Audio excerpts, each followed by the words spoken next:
तो संतों को राम राम। उम्मीद है सब ध्यान और ज्ञान में आगे बढ़ रहे हैं। ध्यान में डूब रहे हैं, ज्ञान अप्लाई कर रहे हैं। श्रुति परमात्मा में है, ध्यान परमात्मा में है। अभी कुछ 3-4 दिन पहले पूजा काफी दिनों से बोल रही थी कि भैया लेडीज ग्रुप में आओ, कुछ ज्ञान चर्चा करें। तो लेडीज ग्रुप में सत्संग हुआ, ज्ञान चर्चा करी। वहाँ पे एक राजा की स्टोरी पे चर्चा हुई, तो वहीं से शुरुआत करते हैं। एक गांव में एक खबर फैल गई। वहाँ का जो राजा था, उसके दरबार में एक योगी गया। वो राजा को बोले कि मैं आपको कुछ कपड़े, ड्रेस गिफ्ट करने आया हूँ। बट वो ड्रेस मामूली ड्रेस नहीं है, वो देवतुल्य ड्रेस है, मतलब देवताओं के कपड़े हैं, दिव्य वस्त्र है।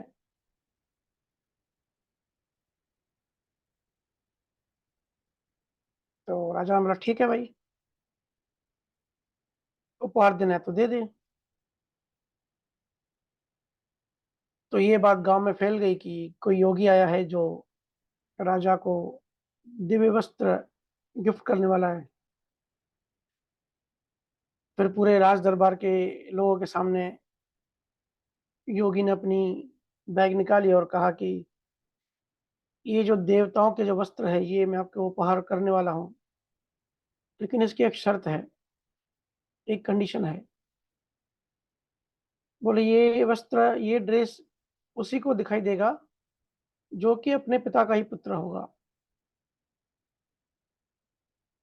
तो राजा ने बोला ठीक है भाई, निकालो ड्रेस को तो मैं पहनता हूँ।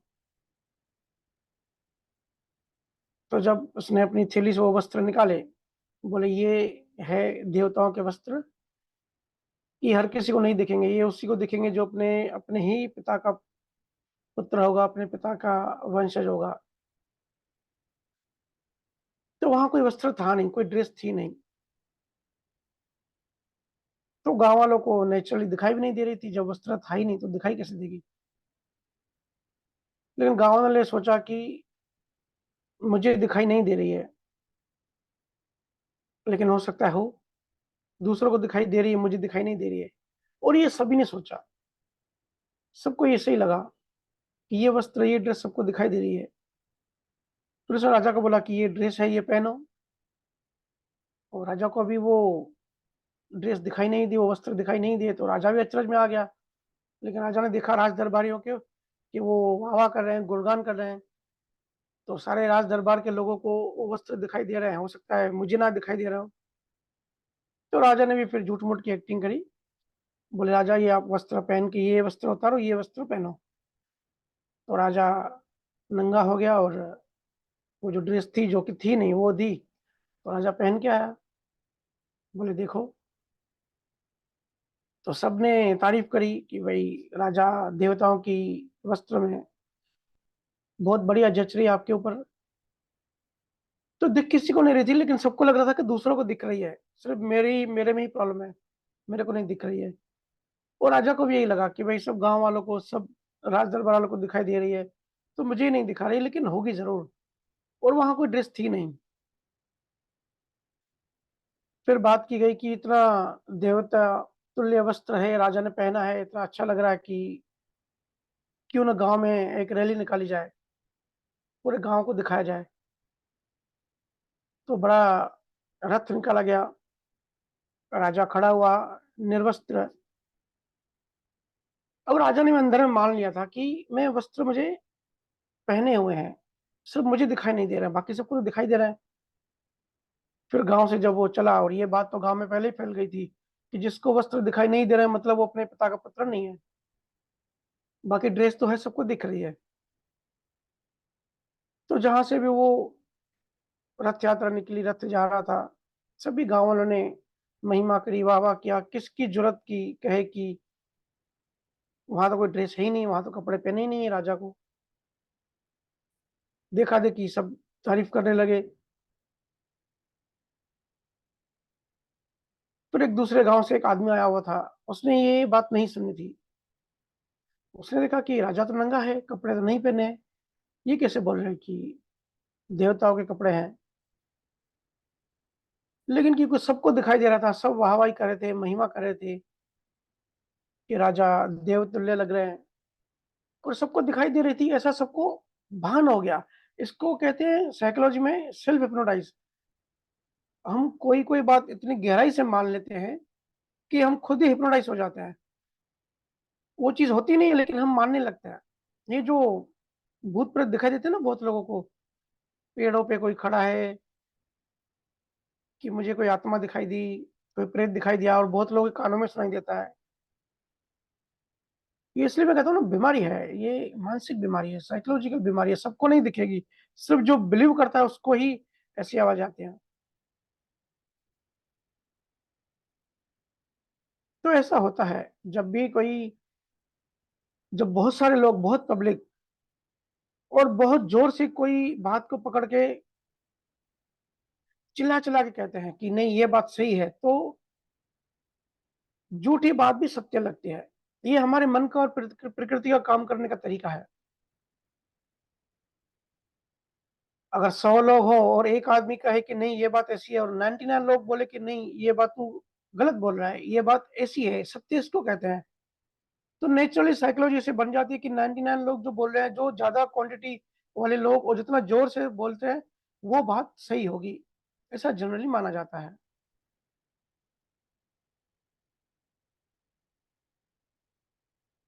लेकिन ऐसा होता नहीं है, सत्य सत्य होता है। भीड़ जो चीज़ को मान्यता को पकड़ लेती है, वो सत्य लगने लगता है, उसको हम सत्य मानने लगते हैं और हिम्मत नहीं होती कि उसको उसके अगेंस्ट में जाएँ, उसको कहें कि नहीं ये झूठी बात है, ये ऐसा नहीं है। अब कल ही गणपति विसर्जन था तो मैं गया था, ऐसी जगहों पे चक्कर मारने, ऑब्ज़र्व करने तो मैं जाता ही रहता हूँ। और उससे पहले भी मैंने स्टेटस रखे थे, कल भी कुछ स्टेटस रखे तो यहाँ पे कुछ मुझे डॉक्यूमेंट्स प्रिंट करने थे तो मैं वहाँ गया, तो वो शॉप वाला मेरा फ्रेंड है, उसका नाम भी सेव है तो उसने मेरा स्टेटस देख लिया, तो मैं आज गया तो बोले, "अनिल भैया आपकी बातें तो बड़ी अच्छी लगती है लेकिन आप ऐसे धर्म के बारे में कुछ ना कहो।" मैंने बोला, "क्या कहा?" बोले, "आपने कहा कि गणपति को नहीं डुबोना है, अपने अहंकार को डुबोना है, तो वो तो भगवान है, धर्म की बात है। सनातन धर्म हम सब सनातन वाले ही सनातन के लिए ऐसे बोलेंगे तो कैसी बात चलेगी?" मैंने बोला, "भई सनातन धर्म ये नहीं है। सनातन मतलब सत्य है, जो हमेशा सत्य पहले भी था, आज भी है, हमेशा रहेगा। वो सनातन कोई धर्म नहीं होता, सनातन सनातन होता है। अगर धर्म में बाँध लोगे धर्म मतलब मान्यता, तो सत्य मान्यता नहीं है, सत्य विज्ञान है।" वो बोला, "वो कैसे?" तो मैंने समझाया कि सूर्य जो है वो पूर्व से उदय होता है, तो पश्चिम में डूब जाता है। हालाँकि ये भी मान्यता ही है, सूर्य कोई निकलता डूबता नहीं, धरती गोल घूमती है, पर बताने के लिए भाषा में से बताना पड़ता है। हालाँकि ये भी झूठ है, लेकिन ये सिद्धांत है। हमको सिर्फ दिखाई देता है कि पूर्व से सूर्य सनराइज़ हुआ और पश्चिम में वेस्ट में सनसेट हुआ। तो ये सिद्धांत है, अभी ये धर्म नहीं है, ये तो विज्ञान है। लेकिन अगर कोई इसके अगेंस्ट मान्यता करे जो पास्ट में करते थे, जिसके कारण गैलीलियो को जेल में डाल दिया था, तो काफ़ी लोग जो हैं जो अंध भीड़ में भागते रहते हैं, बिना कुछ समझे, बिना कुछ सोचे उसके पीछे का विज्ञान समझ के। सनातन किसी एक धर्म की बात नहीं होती। सनातन मतलब जो रियल जो ट्रुथ है, जो है।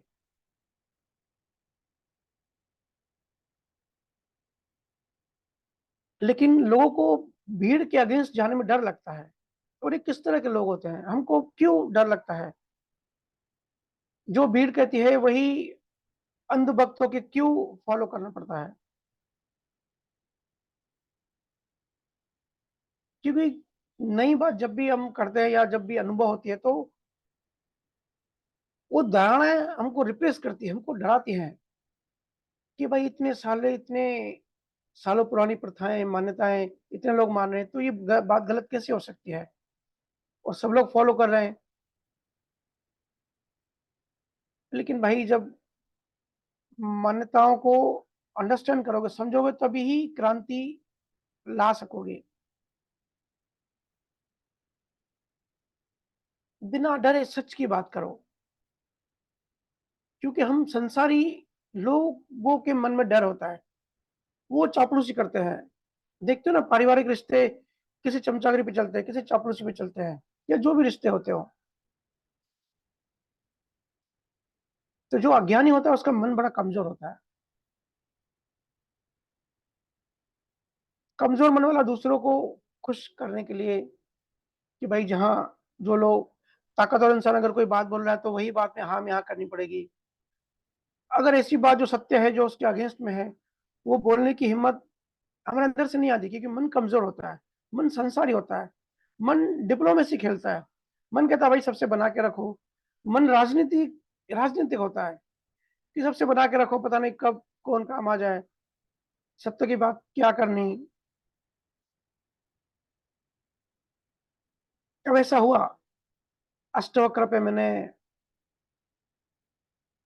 कुछ बातें सुनी, तो उसकी वो रीड करके ही मुझे अंदर से प्रेरणा आई और मैंने कुछ स्टेटमेंट दी अष्टवक्र ज्ञान पे। और वैसे भी मैं यूट्यूब ज्ञान के बहुत अगेंस्ट होता हूँ। कोई बुरी बात नहीं है, सुनना समझना अच्छा है, लेकिन उसके पीछे की डिटेल भी समझनी पड़ती है कि कौन सी बात सनातन सत्य है, कौन सी बात उस इंडिविजुअल के लिए होती है, वो जो उस इंडिविजुअल को कही जाती है, कौन सी बात जनरलाइज होती है कि सबके लिए होती है, कौन सी बात काल प्रधान मतलब उस काल उस समय के लिए होती है। ये बहुत सारी हर आप देखिए, कोई भी केवल ज्ञानी है ना, कबीर साहब हो, गुरु महाराज हो, अष्टवक्र हो, राजा जनक हो, जो भी ज्ञानी हो गए ना, उनकी बातों में मिक्सचर होता है। बुद्ध के आप देख लो, महावीर स्वामी के देख लो, कुछ बातें कालवर्तक होती है, मतलब समय के हिसाब से होती है। अब इसमें डिटेल में कभी और कहीं जाएंगे। कुछ कुछ सनातन सत्य मतलब सिद्धांत होता है, यूनिवर्सल लॉ होता है कि वो चारों युगों में एक सा रहेगा, चेंज नहीं होगा। कुछ ज्ञान समय का होता है, कुछ ज्ञान उस इंडिविजुअल का होता है, गुरु जिस शिष्य से कह रहे होते हैं उसके मन का होता है, वो सबके लिए नहीं होता। लेकिन क्योंकि अनुभव ज्ञान नहीं है, तो ये डीप गहरी बातें समझ से बाहर होती हैं।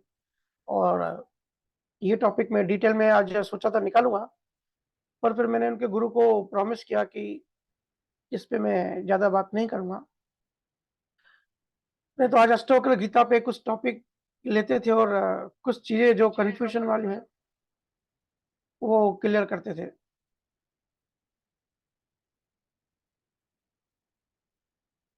अष्टवक्र जैसे महान केवल ज्ञानी, जो उन्होंने ज्ञान दिया त्रेता युग में, वो ज्ञान कैसे यूट्यूब पे कोई भी आता है गीता पढ़ के कैसे अर्थ का अनर्थ कर देता है, और वो ज्ञान आज हमें कैसे काम आ सकता है, कभी उसकी बात करेंगे, लेकिन इन फ्यूचर।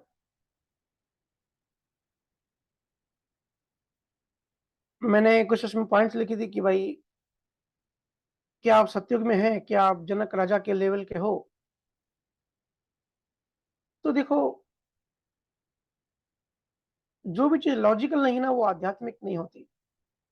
हालांकि लॉजिक होता है बुद्धि से, बुद्धि का रेडियस छोटा होता है, लेकिन रास्ता वहीं जाता है। और ये जो केवल ज्ञान है, जो आत्मा की मोक्ष की हम बात करते हैं, ये बुद्धि से बहुत आगे की चीज होती है। लेकिन जहां तक बुद्धि है वहां तक तो राइट डायरेक्शन में जाना पड़ता है, वहां तक क्लियर लॉजिक लगाना पड़ता है। फिर जब बुद्धि के आगे, जब बुद्धि का रेडियस खत्म होता है, जब हम स्वरूप में आगे बढ़ते हैं, तो वो बातें बुद्धि के परे होती हैं। फिर वो वहां से शुरू होता है हमारा खुद का अनुभव, खुद का एहसास।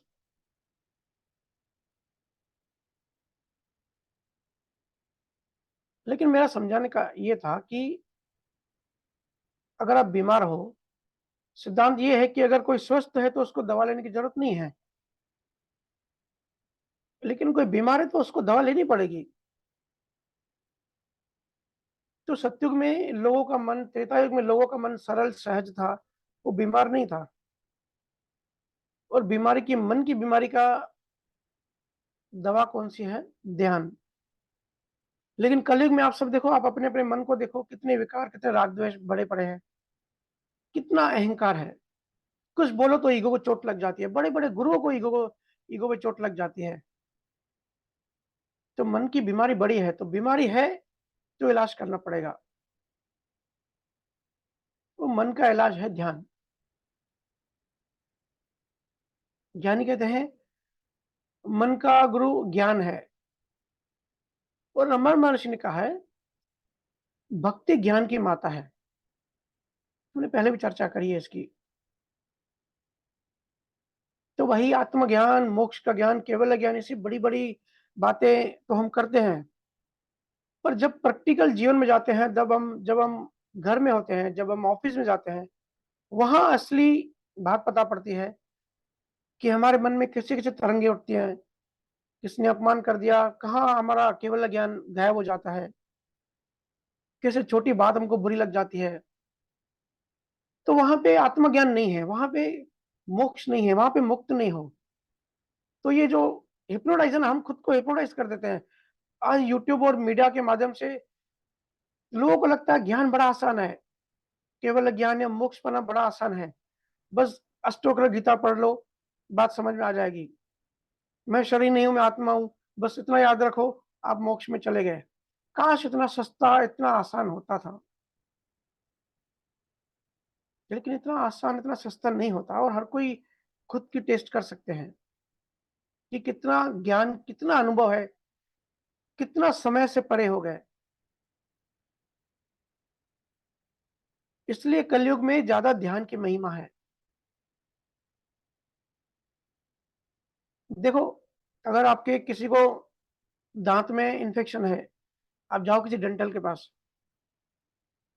आपको दांत की सर्जरी करानी है,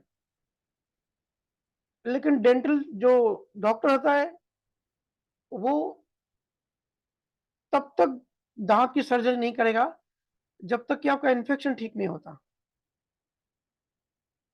तो पहले इन्फेक्शन ठीक करेगा, जो पहली चीज है, जो पहला स्टेप है, बाद में सर्जरी करेगा। तो भाई आपका मन खराब है, मन में अभी इन्फेक्शन है, अज्ञान है, अहंकार है, मैं भाव है, देहाध्यास है, और सिर्फ सुन के कि मैं आत्मा हूं, अभी इन्फेक्शन ठीक करने की जरूरत नहीं है, तो इलाज नहीं होगा, ट्रीटमेंट नहीं होगी, आपकी प्रगति रुक जाएगी। इसलिए मेरा फोकस ज्ञान पे भी होता है, ध्यान पे भी होता है, लेकिन ध्यान पे ज्यादा होता है क्योंकि हम कलयुग में बैठे हैं, इन्फेक्शन बड़ा है। तो पहले भाई इन्फेक्शन का इलाज करो, बाद में सर्जरी होगी। यही बात कृष्ण गीता पे भी, हर जगह देखो, यूट्यूब खोलो, कृष्ण गीता, कृष्ण गीता। इतने लोगों ने गीता की बात पहले भी नहीं करी होगी, जब कृष्ण थे तब भी नहीं करी जितनी आप कर आज कर रहे हैं। तो मैंने कुछ कृष्ण भक्तों को बताया, जब मैं नियक्षर की बात करता हूँ, जब मैं गुरु महाराज कबीर साहब नाम भक्ति की बात करता हूँ, तो वो कहते हैं कृष्ण ने तो नहीं बताई ये बात। तो मैं कहता हूँ भाई, समझने समझने का फर्क होता है। इसलिए आपने देखा होगा, वो मैं कृष्ण का स्टेटस भी बार बार रखता हूँ। कहने वाला क्या कहता है और सुनने वाला क्या सुनता है, इस बीच में बहुत बड़ा गैप हो जाता है। कम्युनिकेशन गैप कहते हैं इसको।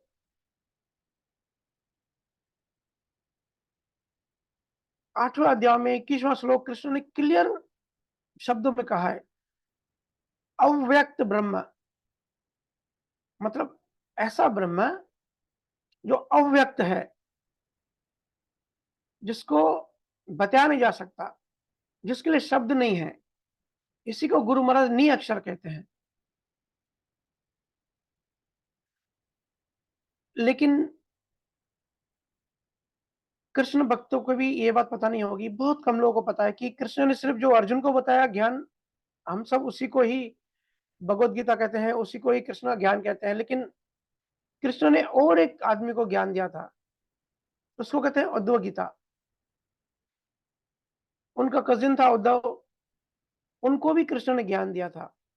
लेकिन ये जब लड़ाई हो गई थी, जब कृष्ण की शरीर छोड़ने का जब समय नजदीक आ गया था, तब आखिर में कृष्ण ने ज्ञान दिया, जिसको कहते हैं उद्धव गीता। बहुत कम लोगों को पता है, बहुत लोगों ने तो पढ़ी भी नहीं होगी। मैं तो सरप्राइज होता हूँ, कृष्ण भक्तों को भी नहीं पता होता है। तो वो अगर पढ़ेंगे, उसमें कृष्ण ने डिटेल में बताया है कि जब तक चित्त वृत्तियों का निरोध नहीं करोगे, जब तक चित्त को साफ नहीं करोगे, क्योंकि जब कृष्ण की मौत आई थी, कृष्ण का शरीर छोड़ने का समय आया था, तब तक कलयुग चालू हो गया था। तो कृष्ण ने कहा उद्धव को कि भाई अभी कलयुग में सबसे पहली जो जरूरत है वो है चित्त साफ करने की, चित्त वृत्ति निरोध। वही बात पतंजलि ने भी कही कि भक्ति में, आध्यात्म में, आत्मज्ञान में, केवल ज्ञान में अगर रियली में किसी को मोक्ष पाना है, तो ध्यान के जरिए चित्त को साफ करना पड़ेगा। ऐसे ही आत्मा कहां से बनोगे भाई, जब तक मन का इलाज नहीं करोगे। लेकिन ये बातें मैं बड़े सिंपल ढंग से कहता हूं, पर फिर भी कई वकीलों को बुरी लग जाती है। बड़े बड़े बुद्धिमानों को दांत खट्टे हो जाते हैं, तो मुझे कहते हैं भैया क्यों इतना बोल्डली चीजें क्यों बोलते हो। देखो भाई, सत्य सत्य की तरफ बोलना पड़ता है, और ऐसा भी नहीं कि भाई सोच समझ के, वो जो उस समय जो संजोग बनता है, जो प्रेरणा मिलती है, जो निकल जाता है निकल जाता है सहजता से। कोई कैलकुलेशन, कोई एनालिसिस करके थोड़ी कुछ निकलता है। हम समझते हैं मोक्ष के लिए भाई आत्मा हो, बस बात खत्म हो गई। इतना आसान नहीं है, ये मन का भटकाव है, ये मन की ट्रिक है, ये अहंकार की ट्रिक है। ये बहुत बड़ा विज्ञान है भाई, मुक्त होना है, हर चीज से मुक्त होना है। हमको शरीर ने बांधा है, हमको मन ने बांधा है, और आत्मा तो हम हैं, आत्मा ने तो बांधा नहीं है, और हम बात आत्मा ही करते हैं। जब कोई स्वस्थ होता है और वो बीमार हो जाता है, तो वो बात बीमारी की होती है। कौन सी वायरस की वजह से बीमारी है, उस पर डिस्कस होती है, उस पर रिसर्च होती है। इस बीमारी की दवा कौन सी है, इस शरीर पे ये दवा कैसे काम करेगी, उस पे बात होती है। स्वस्थ आदमी की स्वस्थता तो कोई बात ही नहीं होनी चाहिए। और यहाँ उल्टा काम है, मन ने कैसे फंसाया है, उस पे बातें होती है, उस पे बातें बिल्कुल नहीं होती। मन की बात ही मत करो, आत्मा की बात करो, तो बात बिल्कुल उल्टी हो जाती है। इस ये रीजन है कि हम छूट नहीं पाते हैं। बाहर से लगता है कि हम ज्ञानी हो गए, यूट्यूब सुन के या सत्संग सुन के बड़े बड़े बड़े बड़े वर्ड्स और मेमोराइज कर देते हैं, बड़े बड़े कॉन्सेप्ट हम जो है याद कर लेते हैं। तो केवल ज्ञान याददाश्त का सब्जेक्ट नहीं है, हमको शरीर को भी समझना है, हमको जीवात्मा की साइंस समझनी है। हम जो बने, हम कहते हैं मैं कौन हूं, लेकिन मैं कौन हूं से पहले मैं कैसे बना, क्या मेरा रॉ मटेरियल है। अगर कोई रोबोट है, वो अगर खुद पे रिसर्च करे, तो वो कैसे बना। तो जो उसके अंदर प्रोग्राम डाला गया वो उस पर तो काम करेगा, लेकिन उसके बियॉन्ड नहीं जा सकता। क्यों, कैसे उस वो जो कॉन्शियस जो बन रहा है, जो प्रोग्रामिंग करी गई है, उसके बाहर वो कैसे आ सकता है। वो तो थॉट जाएगा नहीं ना उसके प्रोग्रामिंग के पीछे, क्योंकि उसकी बनावटी, उसकी डिजाइन ही वैसी की गई है। लेकिन क्योंकि हम चेतना है, हम बियॉन्ड जाके समझ सकते हैं। गुरु महाराज ने भी कहा है, एक माया का विज्ञान है जिसमें सुख और दुख दोनों होते हैं। एक जीवात्मा का विज्ञान होता है, या ब्रह्म विज्ञान का है। जीवात्मा जब यात्रा करके ब्रह्म में पहुंचती है। माया के विज्ञान में सुख और दुख दोनों, ब्रह्म विज्ञान में ना सुख ना दुख। और उसके बाद स्वरूप, स्वरूप विज्ञान, स्वरूप विज्ञान में सिर्फ आनंद ही आनंद। अरे गुरु महाराज ने दो लाइनें बताई, लेकिन इसके पीछे पूरा विज्ञान आ जाता है।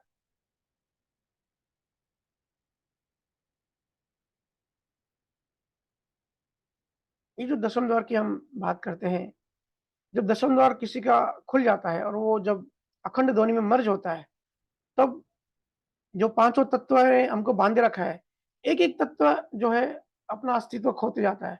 तो ये जो ध्वनि हम सुनते हैं ये आकाश तत्व है। तो जितनी ध्वनि सुनते हैं, मर्ज होते हैं, आकाश तत्व रिझने लगता है। ऐसे एक-एक तत्वों को रिझाना पड़ता है भाई। ध्वनि से क्यों स्पेस एंड टाइम खत्म हो जाता है। ऐसे देखो हम सब कितना भी कहें हम आत्मज्ञानी हो गए अष्टवक्र सुन के, लेकिन सपने में पूरा ज्ञान गायब हो जाता है। हम सपने में तो हम जो होते हैं, अपने आप को शरीर मानते हैं, वही होते हैं। क्योंकि सपने में भी आकाश तत्व होता है, मैं भाव नहीं जाएगा।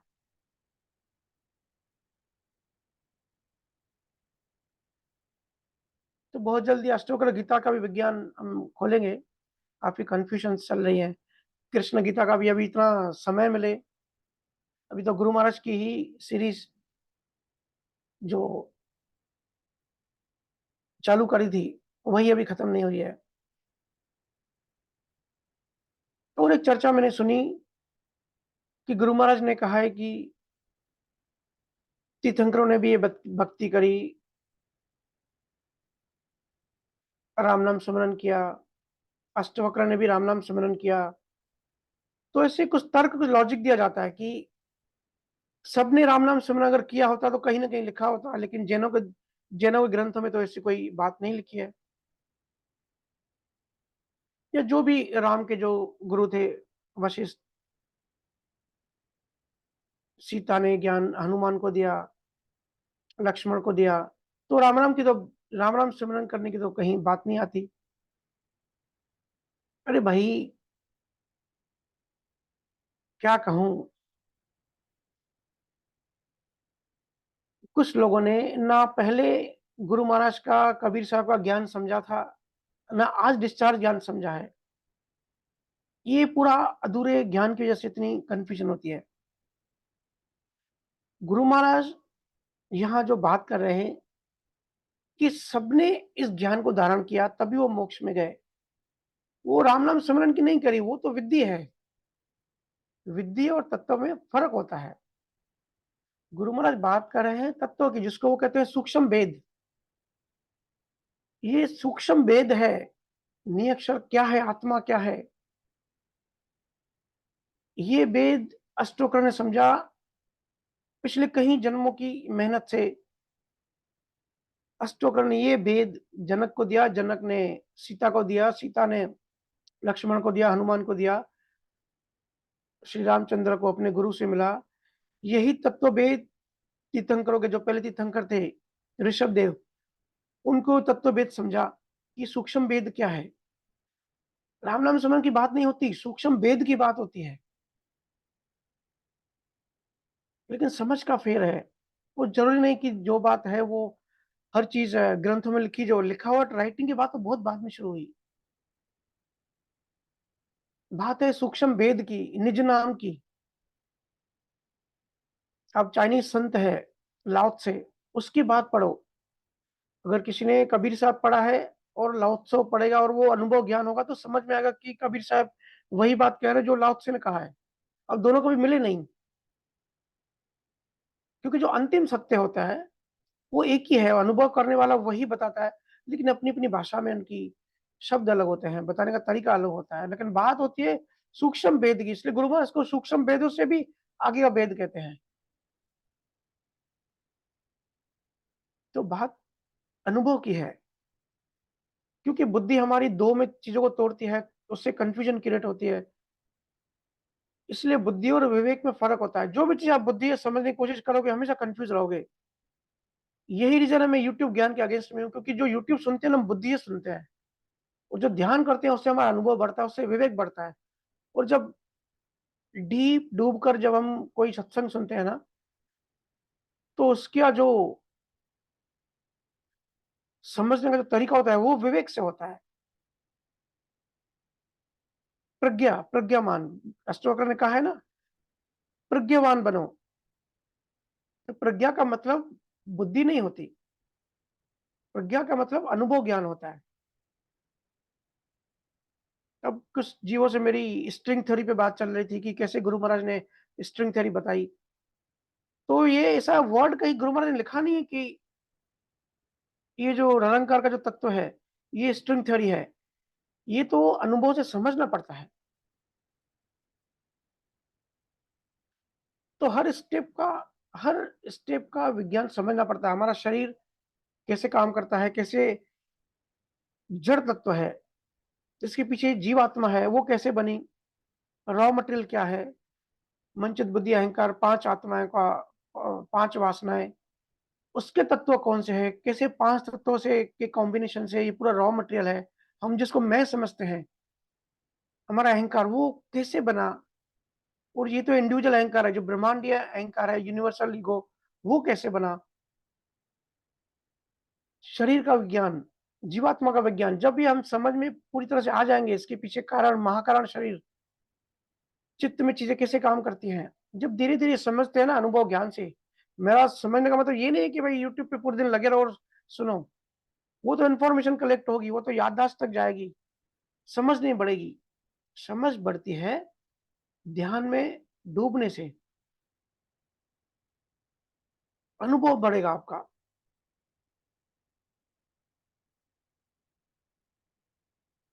मोक्ष मिलेगा, लेकिन जो सृष्टि के काम करने के तरीके को नहीं जानता, वो तो योगी भी नहीं है, तो मोक्ष तो दूर की बात है, मुक्ति तो दूर की बात है।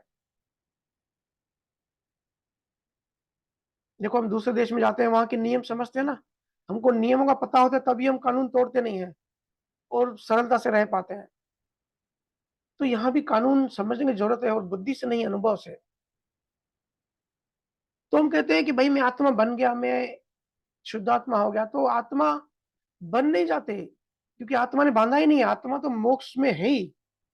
बाँधा है मन ने, बाँधा है प्रकृति ने, बाँधा है जीवात्मा ने, बाँधा है कारण महाकारण ने, और बाँधा है शरीर ने। जब इनके नियम समझ जाएँगे तो हम छूट जाएँगे। नियमों का अनुभव करेंगे मतलब हम मुक्त हो गए। तो आत्मा तो है ही, उसके लिए कुछ करना नहीं पड़ता, क्योंकि वो स्वस्थ है। जहाँ बीमारी है उसका इलाज करना पड़ता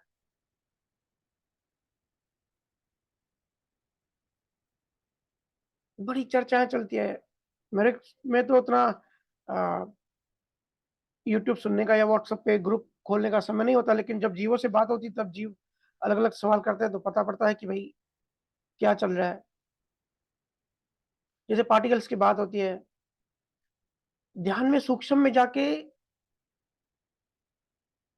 कैसे पार्टिकल्स काम करते हैं, डार्क एनर्जी, स्पेस, ये सब स्टेप बाय स्टेप अनुभव होते जाएगा। ऐसा नहीं कि कबीर साहब को नहीं हुआ था, कबीर साहब को भी हुआ था। सारे संतों को इस चीज़ का ज्ञान होता है, लेकिन वर्ड्स अलग होते हैं, भाषा अलग होती है। 1930s के बाद जब क्वांटम फिजिक्स की रिसर्च हुई, तो नाम दिया क्वांटम, क्योंकि प्रॉपर कुछ भी नहीं है, सब डायनामिक है। जो फिजिकल जो स्थूल फिजिक्स है उसके नियम अलग है, और ये जो साइंस है इसके नियम अलग है, तो उसको नाम दिया गया क्वांटम। तो गुरु महाराज ने इसको निरंकार कहा। तो शब्दों में तो फ़र्क होगा ही ना भाई, ये तो बेसिक अंडरस्टैंडिंग है, लेकिन चीज़ों का अनुभव होगा। स्पेस जो वैक्यूम है, कैसे सूक्ष्म पार्टिकल्स को चलाते हैं, और ये सब समाधि में जब स्थिर हो जाओगे तब अपने आप समझ में आएगा। कोशिश नहीं करनी है, कर्ता भाव से कोशिश नहीं करनी है। जब सब छोड़ दोगे, तब सहजता से पूरा ज्ञान उतर जाएगा, क्योंकि ज्ञान तो है ही, आत्मा तो ज्ञान स्वरूप है। फिर धीरे-धीरे कैसे सूक्ष्म तत्व है, मनस तत्व है, अहंकार तत्व है, उसके पीछे मह तत्व है। ये स्टेप बाय स्टेप जहाँ से आए हो स्टेप बाय स्टेप समझोगे, तब आगे बढ़ोगे, तब जाके आत्मा में जाके स्थिर होगे, स्वरूप में जाके स्थिर होगे। वो है आत्मा दर्शन। ऐसे आत्मा कोई फिजिकल चीज़ नहीं है जिसके दर्शन कर लोगे।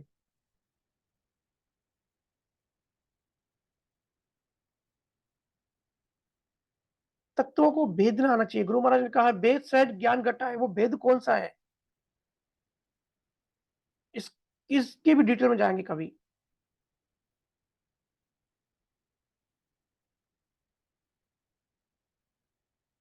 ये जो सार शब्द है, ये जो नाम है, ये जो नियक्षर है, निशब्द है, ये जो ताव है, ये ही आत्मा है, यही परमात्मा है, यही स्वरूप है, यही सार शब्द है, यही हमारा आत्मा स्वरूप है। और इसके अलावा जो भी है वो प्रकृति है, 52 अक्षर है। देखो जहां भी 52 अक्षरों की बात होगी ना, आपका ये गूगल यूट्यूब भी 52 अक्षरों में आ गया। जहां भी 52 अक्षर होगा वहां पे ज्ञान का भ्रम तो होगा, लेकिन होगा अज्ञान। और जहां 52 अक्षरों के वहां लड़ाइयाँ होंगी, वहां द्वैत होगा, वहां कंपटीशन होगी, कंपैरिजन होगी, ईगो वॉर होगी, कोल्ड वॉर होगी, सूक्ष्म वॉर होगी। होता है ना, बहुत बहुत घरों में लड़ाई होती है, तो ऊपर ऊपर से लड़ाई नहीं होती, ऊपर से तो बड़ी प्यार मोहब्बत होती है, लेकिन आंतरिक टकराव होता है, उसको कहते हैं सूक्ष्म टकराव। क्योंकि ये सब चीजें 52 अक्षरों के अंदर आ गई। तो ये अक्षर है, और गुरु महाराज जो उसके बियॉन्ड है, सरल भाषा में कहते हैं नी अक्षर। और कबीर साहब कहते हैं, जो नर पड़े 52 के वेड़ा, सो नर जानो काल के छेड़ा। जब 52 का टूटे बेड़ा, सहज छूटे काल का केड़ा। फिर नहीं आए फिर नहीं जाए, सार शब्द में जाए समाए। 52 से बाहर निकलो भाई। बातें, ये बातें है ना, ये केवल ज्ञान, ये भी शब्द है। आत्मज्ञान ये भी शब्द है, ये वर्ड्स हैं। शब्दों में मत फंसो, शब्दों से तो छुटकारा चाहिए। हम सब लेकिन शब्द ज्ञानी बन बैठते हैं। तो मैं यूट्यूब सुनने के मना नहीं करता हूँ, लेकिन साथ में ध्यान भी करो, तभी वो आपकी अंडरस्टैंडिंग में आएगा। अगर आप ध्यान छोड़ के बैठे हो और सिर्फ यूट्यूब अपने दिमाग में भर रहे हो, तो बोझ बढ़ने वाला है, आपका कचरा बढ़ रहा है आपके दिमाग में। और ज्यादा अशांत होते जाओगे, और ज्यादा परमात्मा से दूर होते जाओगे। क्योंकि गुरु की वाणी ऐसी नहीं है कि बस किताब उठाया और पढ़ लिया और हो गए हम ज्ञानी। क्योंकि एक जगह पे केवल ज्ञानी, एक जगह कहते हैं कि जो कि सिद्धांत होता है, जो कि सनातन सत्य होता है, और दूसरी जगह में हो सकता है उसकी एंटी बात कह दे। हो सकता है किसी जीव को समझाने के लिए, उस जीव के लिए, भले के लिए, क्योंकि उद्देश्य गुरुओं का एक ही होता है, जगत कल्याण। और क्योंकि रिकॉर्ड होता है, अब 5 साल पहले अगर किसी गुरु ने एक बात कही, 5 साल बाद किसी दूसरे जीव की दूसरी भाषा समझता है, तो उसको दूसरी चीज कही होगी। तो गुरु तो भूल गया कि भाई मैंने उसको उसके उद्देश्य से उसको समझाने के लिए कहा था, और दूसरे को दूसरी बात कही, लेकिन दोनों बातें रिकॉर्ड हो जाती है। पर जब हम ग्रंथ में दोनों बातें पढ़ते हैं, तो कहते हैं अरे यहाँ तो ये गुरु ने यहाँ कहा, यहाँ दूसरी बात कही।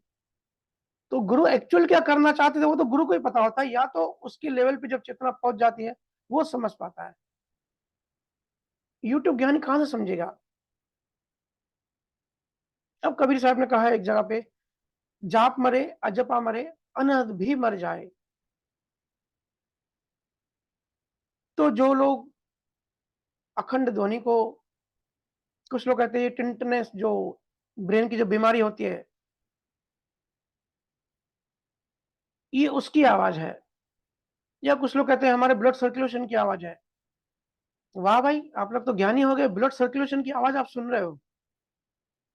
अरे भाई, ये आवाजें ये कान से नहीं आती, जो अखंड ध्वनि है ना, कान बंद करो तब आती है। देखो कान बंद करके आती है कि नहीं। तो ये बात तो लॉजिकल क्लियर है कि ये फिजिकल चीज नहीं है। ब्लड सर्कुलेशन फिजिकल चीज है। आवाज कैसे आती है, कभी इसका भी ज्ञान भी समझा करो, कि हमारा कान कैसे तरंगों को रिसीव करता है, कैसे ब्रेन को भेजता है। और ब्लड सर्कुलेशन जहां होता है वहां तो ऐसा कनेक्शन ही नहीं है वायर का कि ब्रेन के न्यूरॉन्स में वो तरंगे जाए। तो कबीर साहब ने एक जगह कहा, जाप मरे जपा मरे, अनहद भी मर जाए।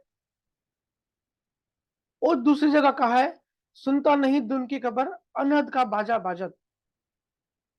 एक जगह कहते हैं कि अखंड ध्वनि सुनो, भले शब्द उन्होंने अनहद में आज यूज किया। और दूसरी जगह कहते हैं कि जाप मरे अजपा मरे, अनहद भी मर जाएगा। तो जब तक ये अज्ञान रहेगा ना, जब तक शब्द ज्ञान होगा, जब तक गूगल और यूट्यूब ज्ञान रहेगा, तब तक इसी शब्दों में आप कंफ्यूज होते रहोगे।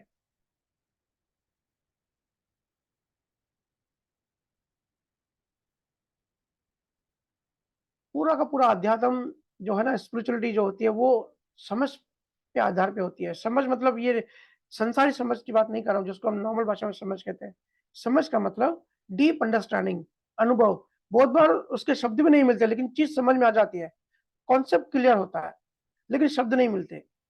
वो होता है अध्यात्म विज्ञान। जब वो होता है और जितनी परसेंटेज में होता है, उतनी परसेंटेज में हम मुक्त हो जाते हैं। इसलिए भक्ति मार्ग वो प्रेम की इतनी महिमा है। अगर किसी भी केवल ज्ञानी का आप भक्ति का सार लेंगे, तो घूम फिर के बात वही आएगी कि प्रेम। सब छोड़ दो। जब प्रेम में डूब जाओगे तो आप खुद भी नहीं बचोगे। बहुत आत्मज्ञानी कहते हैं कि मैं आत्मज्ञानी हो गया। कैसे हो गया? बस ऐसा मुझे अनुभव होता है, अभी मुझे हर सवाल का जवाब है। अरे भाई, सवाल का जवाब होना आत्मज्ञान नहीं होता। और सबसे बेसिक सिद्धांत आप चूक रहे हो। जब भी कोई आत्मज्ञानी केवल ज्ञानी होता है, उसको खुद को भी पता नहीं पड़ता कि वो आत्मज्ञानी हो गया। क्योंकि जिसको पता पड़ता है वो है मन, और वो खत्म हो जाता है, तभी उसी को आत्मज्ञान कहते हैं, उसी को केवल ज्ञान कहते हैं। जानने वाला मर जाता है, तो पता कैसे पड़ा? तो सबसे बेसिक फंडामेंटल ये है, जिसको भी ज्ञान अनुभव होता है ना, उसको पता नहीं पड़ता। क्योंकि जो नोअर है, जो जानने वाला है, वो नहीं रहा। तो ऐसे शब्दों में उलझ के मिसकॉन्सेप्शन बढ़ने लगता है। इसलिए देखो, जो डीप प्रेम में होता है ना, वो बोलता है बस मेरा अस्तित्व खत्म, अब मुझे कुछ नहीं पता। तो यूट्यूब के जरिए आपके अंदर प्रेम नहीं पैदा होता। जो लाइव सतगुरु होते हैं, जो जिंदा गुरु होते हैं ना, वो आपके अंदर प्यास जगाते हैं, भक्ति की, प्रेम की, मुक्ति की, परमात्मा की। आपके अंदर के सिस्टम को पूरा हिला देते हैं, पूरा तोड़ मरोड़ देते हैं। जो आप हमेशा से हो वैसे नहीं रहते। पूरा आंतरिक सिस्टम फ्रैक्चर कर देता है। हो सकता है यूट्यूब या गूगल आपको सवाल के जवाब दे, लेकिन आपके अंदर प्यास और प्रेम पैदा नहीं करेगा। और आध्यात्मिक मार्ग पूरा प्रेम का मार्ग होता है। जब प्रेम होगा तभी ज्ञान पैदा हो सकता है। रमन महर्षि ने, मुझे बहुत इनकी लाइन अच्छी लगती है, भक्ति ज्ञान की माता है। बड़े डीप में जाके उन्होंने ये चीज अनुभव की होगी। क्योंकि देखो, प्रेम जो है ना, मेहनत करवाता है। प्रेम इंटरेस्ट पैदा करता है। अगर आपको प्रेम ही नहीं है मुक्त से, आपको परमात्मा से, मोक्ष से, ज्ञान से, मुक्ति से प्रेम ही नहीं है, तो आप मेहनत क्यों करोगे? क्यों अभी आप सब जो 200 लोग लगभग सत्संग सुनते हैं या यूट्यूब पे सुनते हैं? जब प्रेम ही नहीं है, तो आप इतनी कोशिश क्यों करोगे? पुरुषार्थ क्यों करोगे? समझने की कोशिश क्यों करोगे? प्रेम मेहनत करवाता है, इसलिए प्रेम चाहिए। ये यूट्यूब ज्ञानी कहते हैं कि प्रेम नहीं चाहिए, गुरु नहीं चाहिए, भक्ति नहीं चाहिए, कुछ नहीं चाहिए, सिर्फ सवालों का जवाब मेमोरी में ठूसो। ऐसा नहीं है भाई। हम नदी के इस पार हैं, हमको जाना नदी के उस पार है, और हम यहाँ बैठ के देख रहे हैं कि भाई वो है मोक्ष। तो नदी पार करके जाना है उस पार। ऐसा नहीं कि बस बैठ गए और हम इमेजिनेशन करने लगे कि हमने नदी पार कर ली। वो अगेन सेल्फ हिप्नोटिज्म हुआ। और ये बात ऐसी है, इसलिए मैं मोक्ष की बात हमेशा कम करता हूँ, क्योंकि ये इतनी थीसिस है, इतनी फिलोसॉफिकल बात है कि जो मोक्ष में चला गया वो तो बता नहीं सकता। और मोक्ष की बात वो करता है जो यहाँ पे है। इसलिए जो बीमारी है, जो बंधन है, उसकी बात मैं ज्यादा करता हूँ। कबीर साहब ने भी कहा है ना, रहीमन बात अगम की, कहन सुनन की नाही, जे जानत ते कहत नाही, कहत तो जानत नहीं। जो जानते हैं वो कहते नहीं, जो कहते हैं वो जानते नहीं। इसलिए मेरी जो चोट होती है मन पे ज्यादा होती है, अहंकार पे ज्यादा होती है, लेकिन वकीलों को चोट लग जाती है।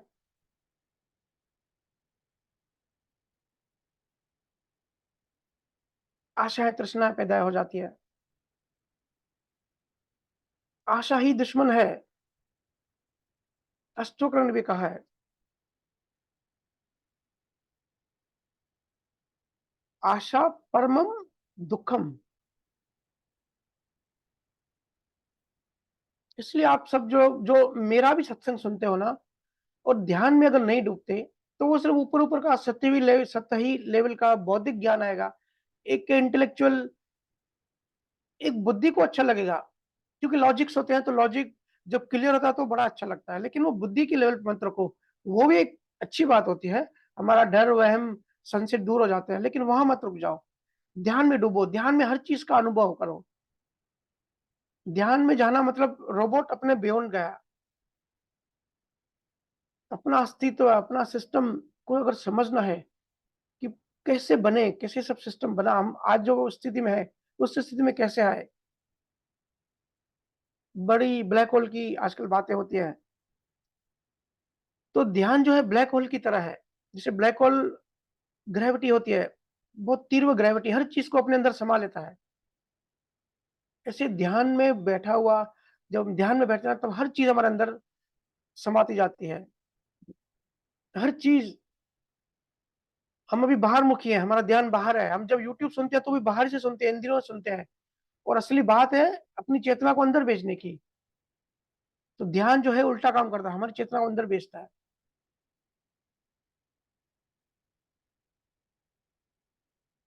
स्टॉकर ने कहा है, अकर्ता, स्थिर, प्रज्ञावान, जब ऐसा पुरुष बन जाता है तब मानो कि वो मोक्ष स्वरूप हो गया।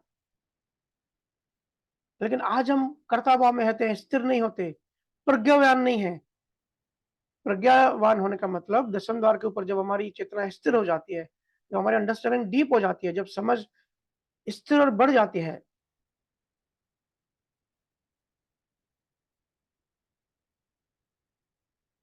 वो जो है उस लेवल पे वो इंसान सम रहता है। ना उसको दुख टच करता है, ना सुख टच करता है, ना मान ना अपमान। तो क्या आप सेम रहते हो, आप सम में रहते हो? वो सबसे बड़ी बात। जो कहता है मैं केवल ज्ञानी हो गया हूँ, आत्मज्ञानी हो गया हूँ, केवल ज्ञान जिसका हो जाता है उसको मोक्ष भी नहीं चाहिए होता है, उसको कुछ भी नहीं चाहिए होता है।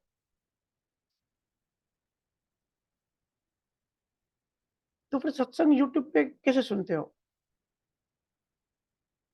बात को समझो। अहंकार स्वीकार नहीं करने देता कि मैं अभी अज्ञानी हूं, मैं अभी छोटा हूं। मैं छोटा हूं, ये अहंकार स्वीकार नहीं कर सकता। लेकिन जिसने ये स्वीकार कर लिया तो पहली बीमारी का इलाज हो गया, पहली स्टेज का, पहली लेवल का जो इलाज है वो हो गया। जो मान के बैठेगा मैं परम ज्ञानी हूं, तो भाई इसका रास्ते बंद हो गए। इसलिए ध्यान की, भजन सिमरन की हम बात तो करते हैं, और जो जीव ईमानदारी से डूबते हैं दसम दौर के बाद, जिनको अखंड ध्वनि में जो लीन होना शुरू हो गए, उनको धीरे धीरे अंडरस्टैंडिंग बढ़ रही है, चीजों की समझ आ रही है। फिर जब आप ज्ञान सुनोगे किसी का भी, आप उसमें पारखी बनोगे, उसमें हंस की तरह कि इसमें क्या चीज काम की है और क्या चीज बेकार है। कौन सी लेवल से ये जो गुरु बाबा जो ज्ञान देते हैं, तो हमको समझ में आ जाता है कि ये जो ज्ञान है किस लेवल की ये बात कह रहे हैं। क्योंकि देखो, ज्ञान कोई भी गलत नहीं होता, लेकिन सांसारिक होता है। सांसारिक में भी स्टेजेस होती है, लेवल्स होती है। जैसे हर एक फल का बीज होता है, तो कोई बीज खराब नहीं होता ना, वो कोई फल खराब होता है। लेकिन जब आम का बीज डालते हैं तो आम का फल आता है, जब केले का बीज डालते हैं तो केले का फल आता है। ये सब डिफरेंशिएट है। इसमें ऐसा नहीं कि केला गलत हो गया आम सही हो गया, ऐसा नहीं होता। ऐसे ही जिस लेवल की ज्ञान, जिस लेवल की भक्ति, जिस लेवल का बीज हम डालते हैं, गलत कुछ भी नहीं है, हर चीज का रिजल्ट मिलता है। प्रकृति एक ही भाषा समझती है आपकी भावना की। आपका भाव क्या है, प्रकृति वैसा आपको रिजल्ट देगी। आपको केला चाहिए तो केले का बीज आपके अंदर आ गया। आपको स्ट्रॉबेरी चाहिए तो स्ट्रॉबेरी का बीज आपके अंदर आ गया। तो ऐसे ही ज्ञानी को सिर्फ समझ में आ जाता है, अनुभव में आता है कि ये बात किस लेवल की जा रही है।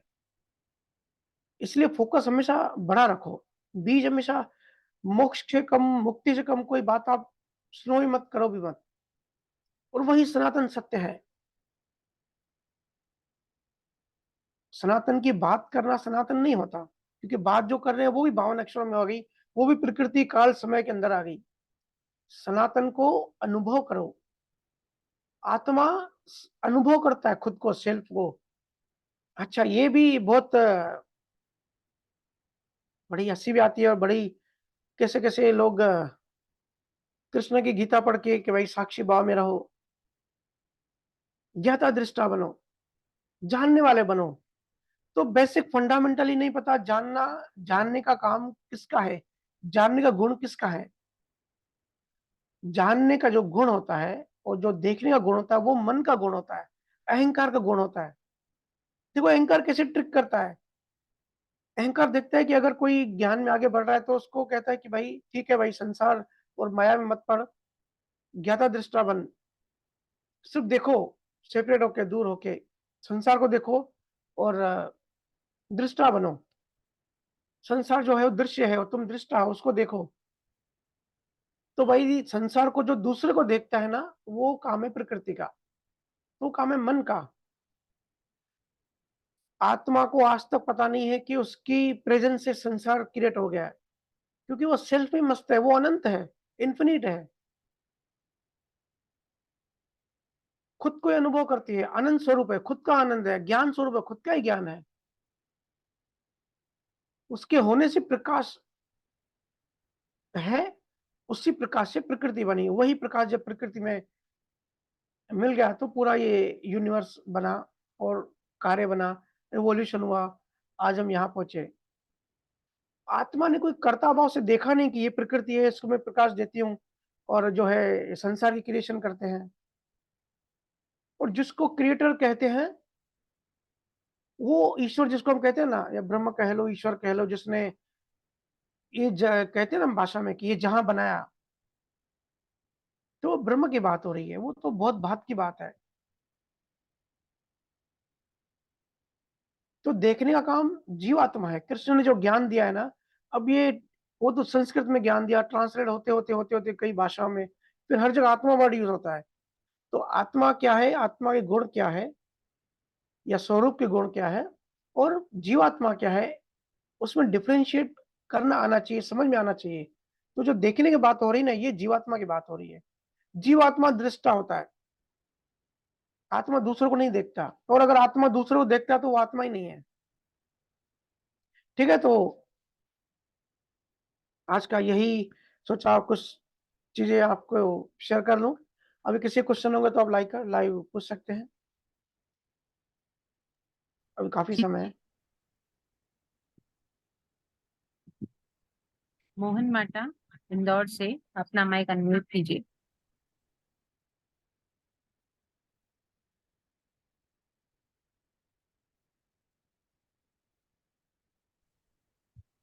राम राम भैया। राम राम। अ, भैया मेरा सवाल था, जैसे हम इस कलयुग में रह रहे हैं अभी, हम आप यूनिवर्सल लॉ की बात करते हैं, तो अभी जैसे सोशल मीडिया का जमाना है भाई, लोग धर्मों में बटे हुए हैं बहुत सारे। उसमें कोशिश करते हैं इन पछड़ों में ना फंसे। जैसे नई जनरेशन है, जैसे बाबा गुरु नानक ने बोला, जिन मन तिन सिद्ध को पायो, तिन तिन अपना पंथ चलायो। तो ये पंथों में बटी हुई है। हालांकि सबको ये पता है कि एग्जिस्ट कोई भी धर्म ऊपर, इन हम्म, धर्मों की लड़ाई से कैसे बचें और कैसे अपने बच्चों को बचाएं, और क्या अपन आगे, मतलब कैसे अपन आगे इस चीज को फॉलो करें कि भाई इस पछड़ों में ना फंसे। तो इस पे थोड़ा सा हमें बताइए कि हम आगे कैसे बढ़ें और इन चीज से दूर रहें। बढ़िया सवाल है आपका मोहन जी। देखिए, धर्मों की क्रिएशन कैसे होती है, पहले ये समझना है। इंसान पहले जब अफ्रीका से निकला, जंगलों से, जब जानवर से धीरे-धीरे इंसान बनना शुरू हुआ, तो सोशल बनने लगा, साथ में फैमिली करके रहने लगे। चीज़ें एवोल्यूट होती गई, हमने कई बार चर्चा करी है। बुद्धि जब विकसित हो गई,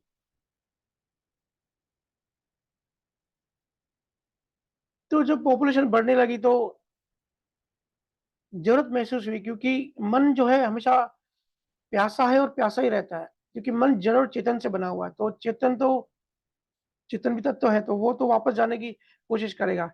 इसलिए मन कोई मिसिंग पॉइंट हमेशा फ़ील करता है कि कुछ तो है जो खाली है। कई बार हम सब फ़ील करते हैं ना बैठे-बैठे कि भई बड़ा खालीपन लगता है। तो फिर लोगों ने सोचा कि ये जो रचना है इसका कोई ना कोई रचयिता होगा। भगवान का कॉन्सेप्ट आया, परमात्मा का आया। फिर इवोल्यूशन होते-होते फिर जो केवल ज्ञानी होते हैं, केवल ज्ञानी हमेशा स्वरूप की बात करते हैं, हमेशा आत्मा की बात करते हैं। कृष्ण ने भी स्वधर्म की बात कही है। हालाँकि हिंदू कहते हैं कि कृष्ण ने हिंदू धर्म की बात की है, लेकिन स्वधर्म, अपने स्वरूप की बात करी है, जो बात गुरु महाराज ने कही है, कबीर साहब ने कही है। कि देखो, धर्म तो एक ही होता है, धर्म का एक्चुअल मतलब होता है सनातन सत्य है, जो परमानेंट है। धर्म उस तत्व की बात करता है जो कभी परिवर्तन नहीं होता, जो एक सा है। आत्मा कह लो, एब्सोल्यूट कह लो, परमात्मा कह लो, लेकिन नॉन चेंजेबल है। तो जो भी केवल ज्ञानी आते हैं, वो सत्य की बात करते हैं, हमेशा सनातन सत्य की जो है उसमें रमे रहते हैं, स्वधर्म की बात करते हैं। लेकिन जब केवल ज्ञानी चले जाते हैं, उनके जो फॉलोअर्स होते हैं, क्योंकि वो उतने डेवलप नहीं होते हुए, वो उतने डेवलप नहीं होते हैं, उनकी बुद्धि, उनका मन अभी भी जिंदा होता है। तो बुद्धि का एक बहुत बड़ा गुण है चीजों को दो में तोड़ना।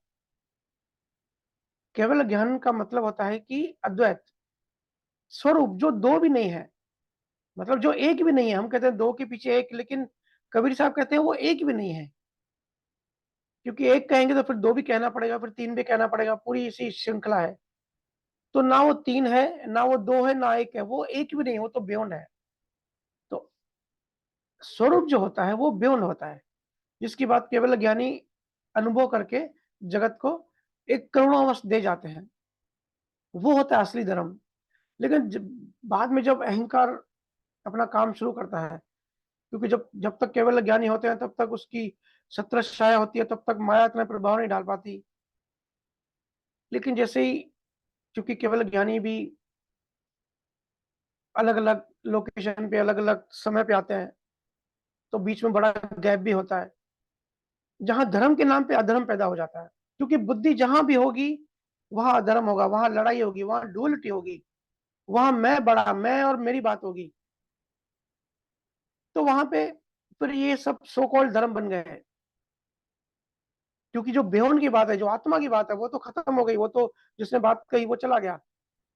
उसके बाद अहंकार डेवलप होना चालू हो जाता है। क्योंकि हम कहते हैं ना, जो सत्ता होती है वो सतगुरु के साथ ही होती है, सतगुरु के साथ ही चली जाती है। और अगर कुछ समय के लिए सत्ता नहीं है जगत में, या ऐसे लोग सत्ताधारी सतगुरु के टच में नहीं है, उनके सानिध्य में नहीं आ पाए, उनकी ऑरा में नहीं आए, तो सत्ता तो दो ही होती है, या तो पुरुष की या तो प्रकृति की। तो जो पुरुष की सत्ता में नहीं है, निरक्षर की सत्ता में नहीं है, उसको फिर प्रकृति की सत्ता में रहना पड़ेगा। फिर ज्ञान के नाम पे भी मन बड़ा होता जाता है, अहंकार बड़ा होता जाता है। बुद्धि चीजों को दो में बांटती है, और इतने सूक्ष्म तरीके से अहंकार बड़ा होता है कि मैं सही वो गलत। क्योंकि बुद्धि मतलब दो, वो अलग हो गया, मैं अलग हो गया, ठीक है ना। तो इससे फिर लड़ाइयाँ शुरू हो जाती है। किसी भी पंथ में देखो, किसी भी दुनिया का धर्म उठा के देखो, जहां भी सतगुरु चले गए, वहां सिर्फ लड़ाइयाँ लड़ाइयाँ चल रही है। शांति के बाद पे सबसे बड़ी अशांति होती है। ज्ञान के नाम पे सबसे बड़ा अज्ञान फैलाया जाता है। प्रेम के नाम से सबसे बड़ी नफरत फैलाई जाती है। ये प्रकृति का काम है, ये इसको काल या समय या माया कहते हैं, क्योंकि अज्ञान आ गया। अब सिर्फ इंफॉर्मेशन ज्ञान है कि भाई एक आत्मा है और एक प्रकृति है, लेकिन अंदर की जो समझ है, अंदर में स्वधर्म में कोई रहता नहीं। ये तो बाहर की बात हो जाती है, लेकिन अंदर भी इंसान फिर मन में रहता है, अहंकार में रहता है, ईगो में रहता है। क्योंकि बुद्धि का काम है चीजों को दो में तोड़ना, खंडित करना। फिर ज्ञान के कई सारे पंथ और संप्रदाय बन जाते हैं। संप्रदाय बनते बनते, पंथ बनते बनते, फिर पंथों में लड़ाई होनी शुरू हो जाती है कि मेरा पंथ बड़ा, मेरा गुरु बड़ा, मेरा धर्म बड़ा, तेरा जो धर्म है वो छोटा, तुम्हारे धर्म में ये नहीं है, मेरे धर्म में ये है, मेरे पंथ में ये है। फिर जहां तेरा मेरा आ गया, जहां मैं आ गया, मेरी आ गई, वहां लड़ाइयाँ और नफरत, जलन, कंपटीशन, कंपैरिजन, ये सब 18 प्रकार के जो ये यूनिवर्सल भाव होते हैं, ये प्रकृति कहीं ना कहीं किसी न किसी में ढालती रहती है। प्रकृति बढ़ाना चाहती है सबको। वो शोले मूवी का एक गाना था ना, क्या था लास्ट में, वो कहता है कि भाई नाच जब तक है जहां मैं नाचूंगी। ये माया कहती है कि जब तक है जहां मैं नचाती रहूंगी, कि जब तक आप माया में हो आप नाचते ही रहोगे चीजों में, शांत स्थिर कभी बैठ नहीं पाओगे और एक दिन मर जाओगे नाचते नाचते। तो ये माया नचाती रहती है, किसी को शांति से बैठने नहीं देती। आप देखो कोई भी घर में सब ठीक हो, फिर ऐसा कुछ हो जाएगा, कोई मेहमान आ जाएगा और उसकी बात पे तूने मेरे को ऐसे क्यों बोला, उसके सामने पति पत्नी झगड़ लेते हैं, कुछ ना कुछ हो जाता है। तो माया नचाती रहेगी जब तक जिंदा हो, उसके बाद भी। तो ये तो हो गई बुद्धि वाले जो बाद में संप्रदाय बन जाते हैं, बुद्धि वाले धर्म बन जाते हैं, क्योंकि वो शरीर से रिलेटेड होते हैं और शरीर जड़ तत्व है, जड़ तत्व का आनंद गुण नहीं होता। तो बेसिक फंडामेंटली वहां गलत हो जाता है। हम धर्मों में आनंद ढूंढते हैं, सुख ढूंढते हैं, कभी किसी को नहीं मिलता।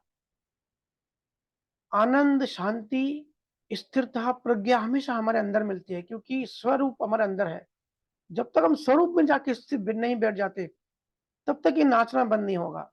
इसलिए तो मैं ध्यान की इतनी महिमा कहता हूँ कि भाई ध्यान करो। उस समय जितने भी सेकंड्स आप बिल्कुल गायब होते हो, स्थिर होते हो, उस समय आप स्वरूप में जाके लीन हो गए, स्थिर हो गए, एक हो गए।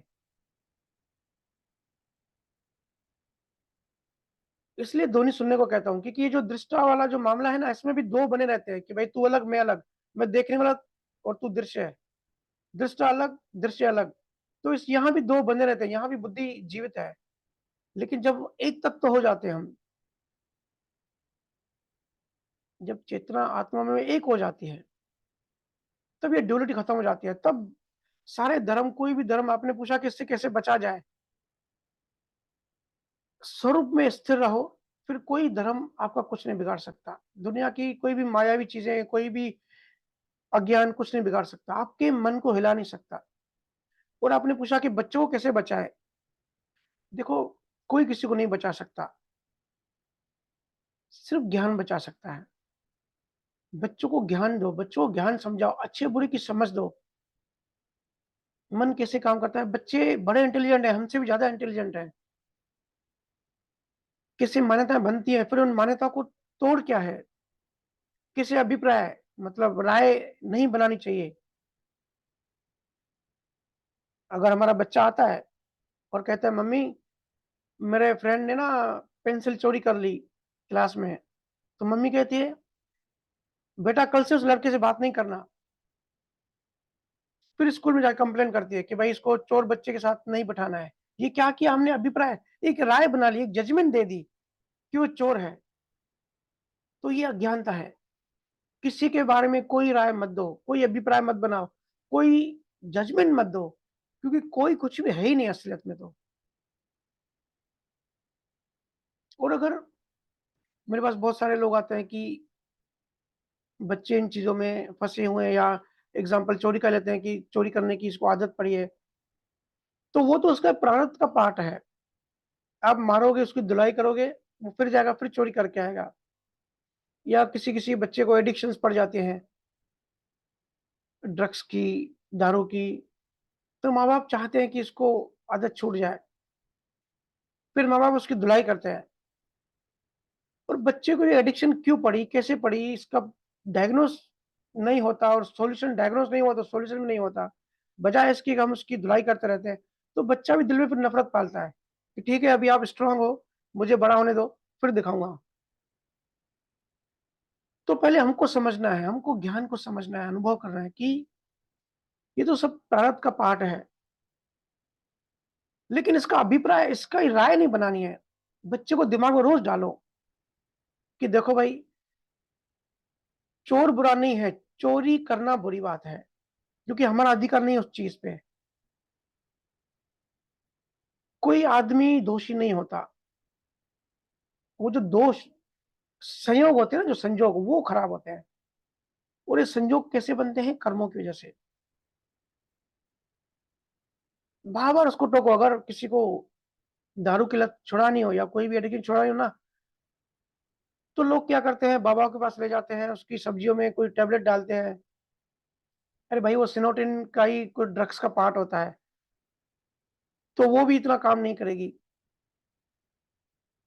सिर्फ उसके दिमाग में डालते रहो, उसको बोलते रहो कि ये चीज़ अच्छी नहीं है। तो मेरे पास जो लोग आते हैं कि भैया आदत से हमको छूटना है, तो मैं पहला क्वेश्चन ये करता हूँ, आपको ये आदत छोड़नी है कि घरवालों के फ़ोर्स से छोड़ रहे हो? अगर किसी को छोड़नी नहीं है, मुक्ति नहीं होना है, तो उसको कोई मुक्त नहीं कर सकता। कोई-कोई होते हैं, बोलते हैं हम छोड़ना चाहते हैं लेकिन छोड़ नहीं पाते, हमसे कंट्रोल नहीं होता। उसको फिर क्या करना है, उसके दिमाग में, सबकॉन्शियस माइंड में बार-बार बोलो उसको कि भाई, जब भजन सुमरन, जब ध्यान पे बैठो, तब ध्यान के बाद ये चीज़ मन में बोलो कि मुझे इस चीज़ से छुटकारा चाहिए, मुझे ऐसे संजोग नहीं चाहिए। चोरी करना बुरी बात है, हमारा दूसरों की चीज़ों पे अधिकार नहीं है। ऐसे संजोग मुझे, हे सतगुरु, ऐसे संजोग मुझे ना दो। जब रोज़ ये प्रार्थना करेगा ना, तो धीरे-धीरे देखिएगा उसकी आंतरिक, जो एक तो बाहर का ब्रेन फँसा होता है, उसके डीप में अंदर का जो मन फँसा होता है, जो चित्त में उसके अंदर जो वृत्तियाँ फँस जाती हैं, वो धीरे-धीरे डिलीट होने चालू हो जाएँगी। उसकी आसक्ति टूटने लगेगी। भले वो बाहर से फिर भी पिएगा, लेकिन अंदर से इंटरेस्ट खत्म हो जाएगा। ऐसे बच्चों को समझाओ, बच्चों को हर चीज़ का ज्ञान दो। ज्ञान इतना आसान नहीं है कि भाई बस बोल दिया और काम हो गया। कॉन्सेप्ट क्लियर करो, जो चीज़ सिर्फ समझ दो, जो चीज़ अच्छी है वो समझाओ, जो बुरी है वो समझाओ। स्वधर्म, आपने बात कही, तो जब हम स्वधर्म में होते हैं, स्वरूप में होते हैं, गुरु महाराज कहते हैं सत्व स्वरूप, या वेद कहते हैं आत्मा। तो धर्म तो एक ही है, तत्व तो एक ही है, आत्मा। जो भी आत्मा के लेवल पे होगा, वो कभी झगड़ा लड़ाई नहीं करेगा, कभी राग द्वेष नहीं करेगा। और जो आत्मा को छोड़ के जहाँ भी जिस भी लेवल पर होगा, वो उस लेवल के जो है फसाद करेगा, नफरत करेगा। जैसे कोई ध्येयदासी है, बड़ा डीप अज्ञानी है, बड़ा भयंकर अज्ञानी, भयंकर अहंकार वाला है, तो वो बात-बात में सबसे लड़ेगा, फसाद करेगा, उसका मन खुद भी परेशान होगा। जहाँ वो बैठेगा नेगेटिविटी फैलाएगा, सबको परेशान करेगा। अब देखते हो दंगे फसाद जो होते हैं, ऐसे ही लोग करते हैं, जो शरीर देहाध्यास में फँसे हैं। कुछ-कुछ लोग थोड़ा ज्ञान में उठ जाते हैं, वो जीवात्मा में आके बैठते हैं। उनकी चेतना मन में होती है, शरीर रूप से निकल जाते हैं। तो फिर वो जीवात्मा लेवल के जो है दोष करेगा, वो उसके बारे में सोचेगा, वही उसके मन में चलता रहेगा। ज़्यादा मोह, मानसिक चीज़ों उस पे ज़्यादा अट्रैक्ट करेंगी, ज़्यादा मोह में फँसेगा, वासना में फँसेगा, है ना? या कुछ धर्म भी ऐसे होते हैं जो मानसिक टाइप के धर्म होते हैं, जो आम नॉर्मल मेडिटेशन भी कहते हैं कि भई मेडिटेशन करो, जिसके उद्देश्य केवल ज्ञान नहीं होता, जिसका उद्देश्य बहुत सिंपल, बहुत छोटा होता है कि भई स्ट्रेस निकालना है, एंग्ज़ायटी है, आँखें बंद की और जाप शुरू हो गए। देखो, जाप में मेरे से बहुत लोग पूछते हैं कि भैया आप कहते हो कि जाप से काम नहीं होता। फिर गुरु महाराज ने, कबीर साहब ने राम नाम भी तो जाप कहा है। फर्क है, जाप मतलब मशीन की तरह मैकेनिकल हो गए, हम कोई मंत्र जाप कर रहे हैं।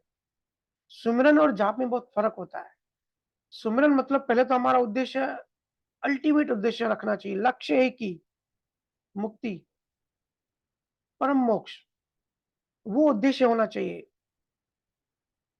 उससे नीचे कोई भी उद्देश्य नहीं, क्योंकि सिमरन मतलब प्रेम,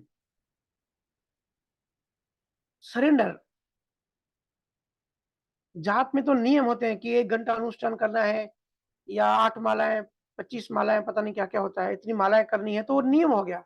सुमिरन का कोई नियम नहीं होता, सुमिरन तो प्रेम है। और ये भी नहीं है कि भाई 1 घंटा आपने राम नाम सुमिरन किया और 23 घंटे आप अज्ञान में रहे, अपना उद्देश्य भूल गए, संसार में रहे। लोग कहते हैं मैं राम से नहीं हूं, मैं 1 घंटा सुमिरन करता हूं। अरे भाई, सिर्फ 1 घंटे की बात नहीं है, बाकी 23 घंटे क्या करते हो?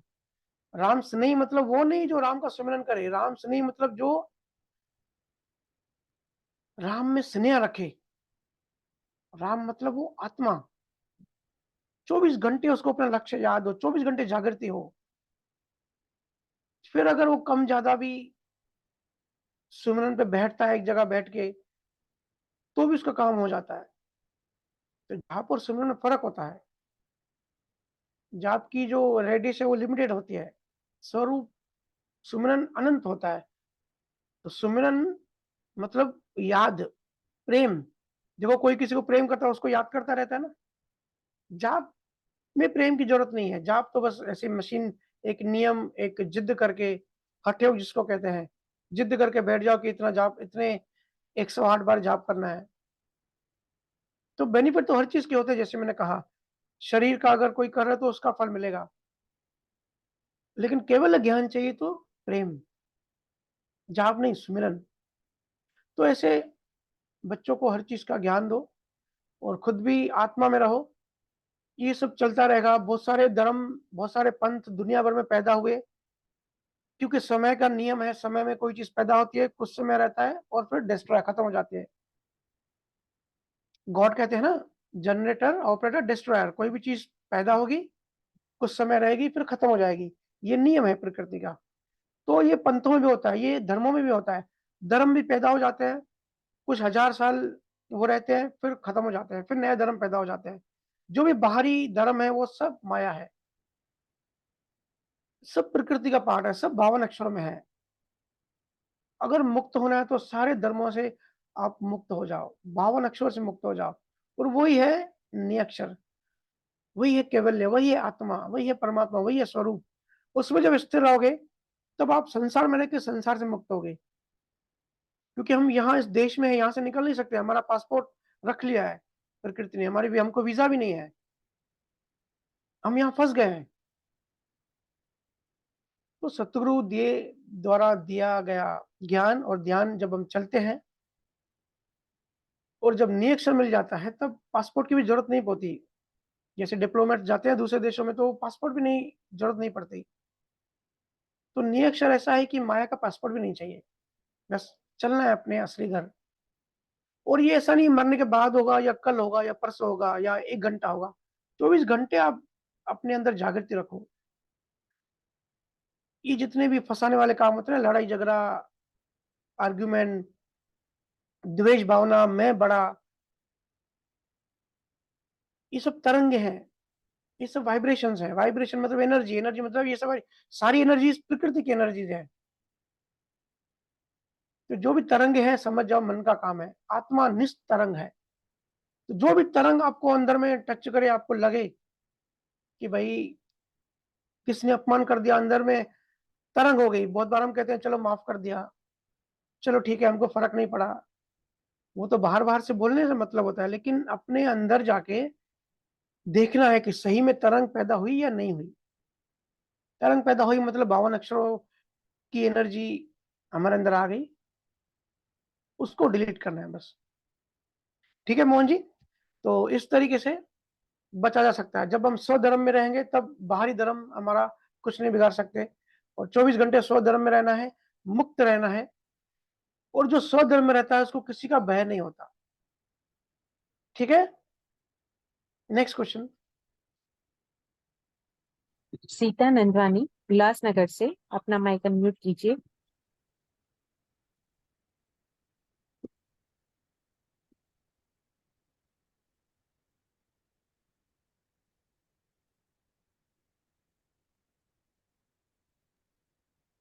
राम राम भैया।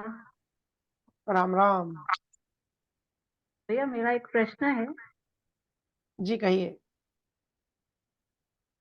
जैसे कि हम भैया कहते हैं, जैसा संग वैसा रंग, तो भैया ये प्रारब्ध तो फिक्स है।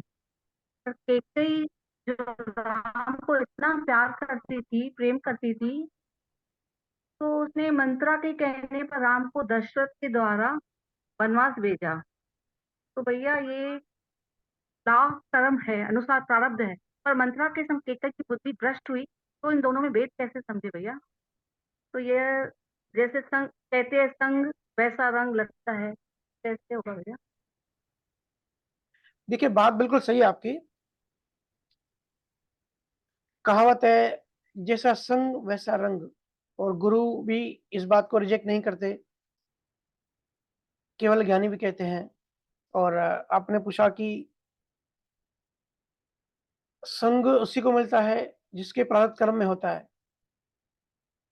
तो देखिए प्रारब्ध कर्म क्या है और संग और रंग किसको लगता है।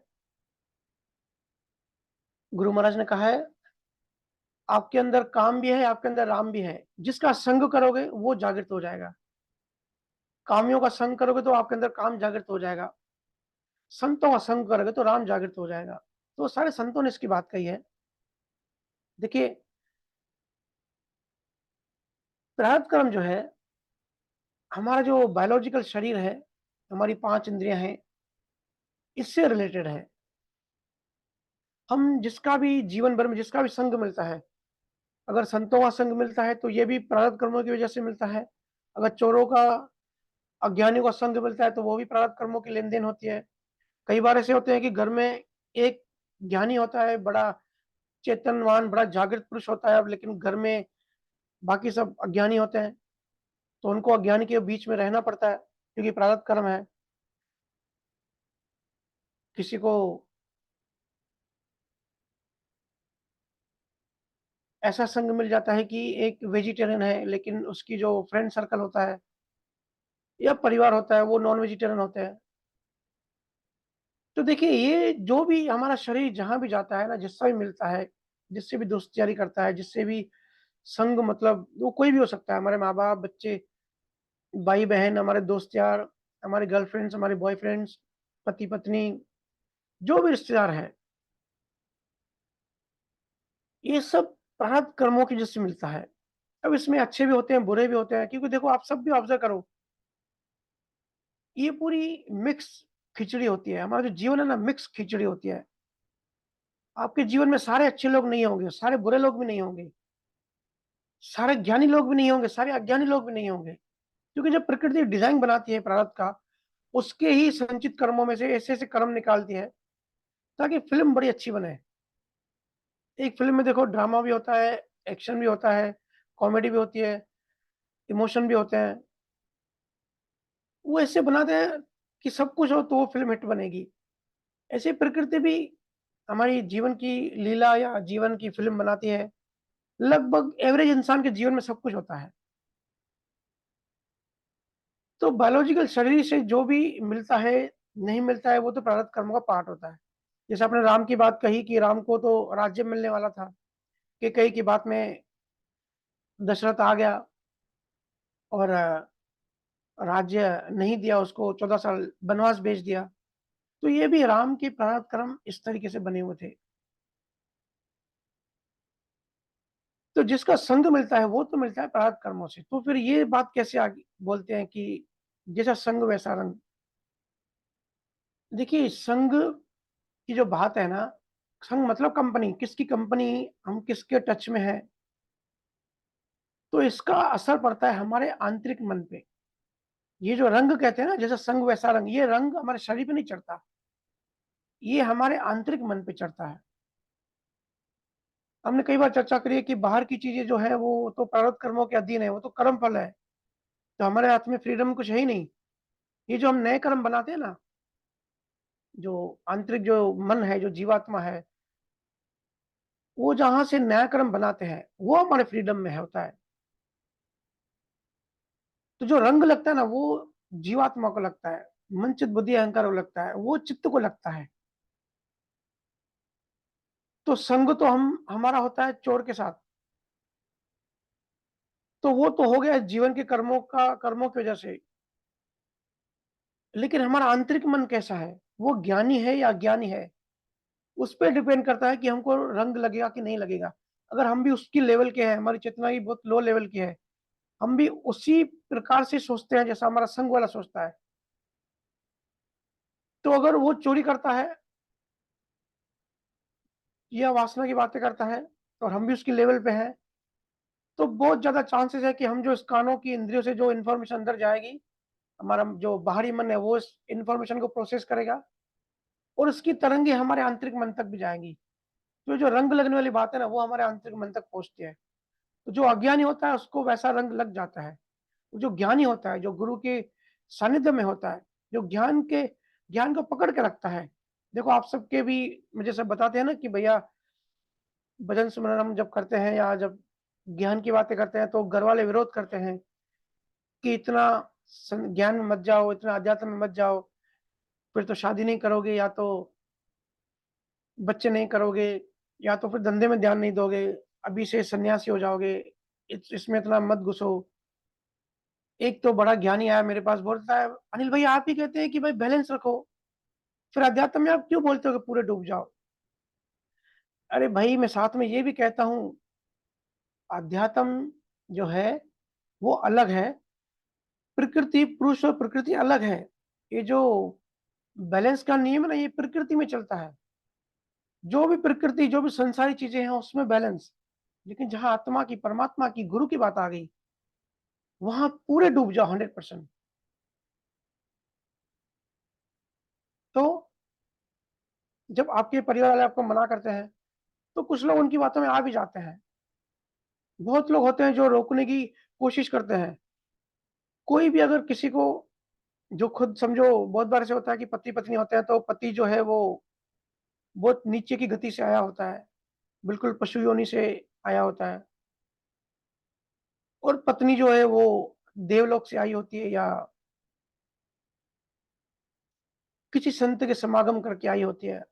तो उनके बीच में बहुत लड़ाई झगड़ा होता है।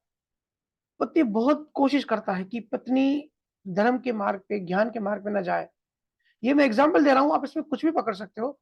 परिवार में भाई बहन एक दूसरे को मना करते हैं या किसी भी तरीके से रोकते हैं दूसरे दूसरे, तो जिसका संग है, जिसकी हमारी कंपनी है, अभी पति पत्नी को भी एक दूसरे की कंपनी होती है, दोस्तों को भी होती है,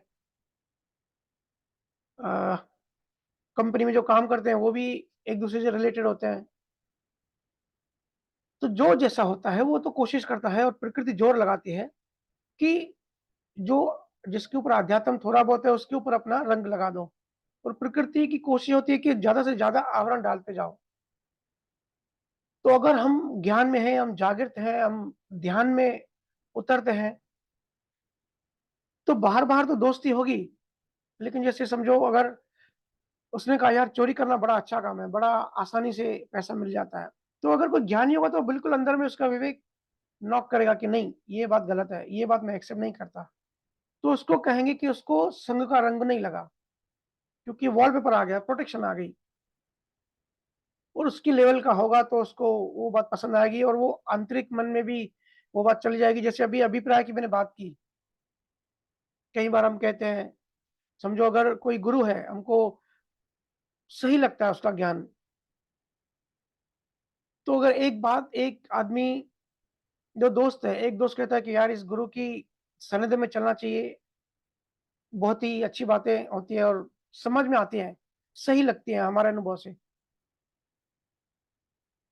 तो उसकी चेतना समझो थोड़ी सी खुली हुई है, वो अट्रैक्ट करती है अध्यात्म की बातें परमात्मा की तरफ। लेकिन जो उसका दोस्त होगा, साथी होगा, संगी होगा, उसकी चेतना बिल्कुल खड्डे में गिरी हुई है, वो रोकने की कोशिश करेगा कि नहीं नहीं यार, ये सब गुरु गुरु सब बाबा बाबा सब ऐसे ही होते हैं, इनके चक्करों में जाओ ही मत, कुछ मत करो, सब छोड़ दो, धंधा और बिजनेस करो बस, और सबके साथ सही रहो, वही मोक्ष है, उसके अलावा कोई मोक्ष नहीं है, जो नॉर्मल बातें करते हैं हम सब आम जीवन में। तो अभी 2 बातें होंगी, वो पहले वाला जो होगा, अगर वो भी उसकी भी लेवल इतनी ज़्यादा नहीं होगी, तो वो संघ का रंग उसके अंदर लग जाएगा, वो भी अभिप्राय बना लेगा, वो राय बना लेगा कि चलो भाई सारे गुरु खराब होते हैं। तो ना सारे गुरु खराब होते हैं, ना सारे गुरु अच्छे होते हैं। ये राय बनाना ही नहीं चाहिए किसी के भी बारे में, इवन किसी चोर को भी चोर नहीं कहना चाहिए। और अब अगर ज़्यादा फ़ोर्स किसका है, अगर उसका फ़ोर्स ज़्यादा है, तो फिर इसके आंतरिक चित्त में वो रंग लग जाएगा। फिर इसको आगे कम से कम 7 जन्म तक, क्योंकि अभिप्राय एक मान्यता बन गई, सारे गुरु खराब हैं, तो आगे के 7 जन्म उसको गुरु नहीं मिलेगा, क्योंकि अंदर में बैठी हुई है सबकॉन्शियस में। नेक्स्ट जन्म में जब वो बंदा आएगा तो सबकॉन्शियस में क्या है, गुरु खराब है। तो जब भी किसी गुरु के सामने जाएगा या ज्ञान सुनेगा, तो अंदर सबकॉन्शियस नॉक करेगा, भाई सारे गुरु खराब होते हैं। तो गुरु से दूर भागेगा, फिर आध्यात्म में जाएगा ही नहीं। आध्यात्म में नहीं जाएगा तो परमात्मा से दूर होगा, तो ज्यादा अज्ञानी बनेगा। और अगर किसी ने कहा कि सारे गुरु खराब है, सारा ज्ञान नकली होता है, और अगर किसी ने अंदर विवेक जागृत कर लिया कि नहीं भाई ये बात झूठी है, सही गुरु भी होते हैं जो सही में उनका इंटेंशन सही होता है, और वो उनके सानिध्य में जो जीव हैं उनको शांति, प्रेम, आनंद मिल भी रहा है, दिख भी रहा है, और हम एटलीस्ट उनकी बातें सुन के मुक्त हो रहे हैं, तो भाई गुरु के हम तो ज्ञान में पुरुषार्थ करेंगे। तो बाहर से तो उसने सुना, इंद्रियों ने सुना कि भाई ज्ञान सारा खराब होता है, गुरु सारे खराब होते हैं, लेकिन अंदर आंतरिक चित्त में, आंतरिक मन ने ये बात उसने स्वीकार नहीं करी, ये राय नहीं बनाई।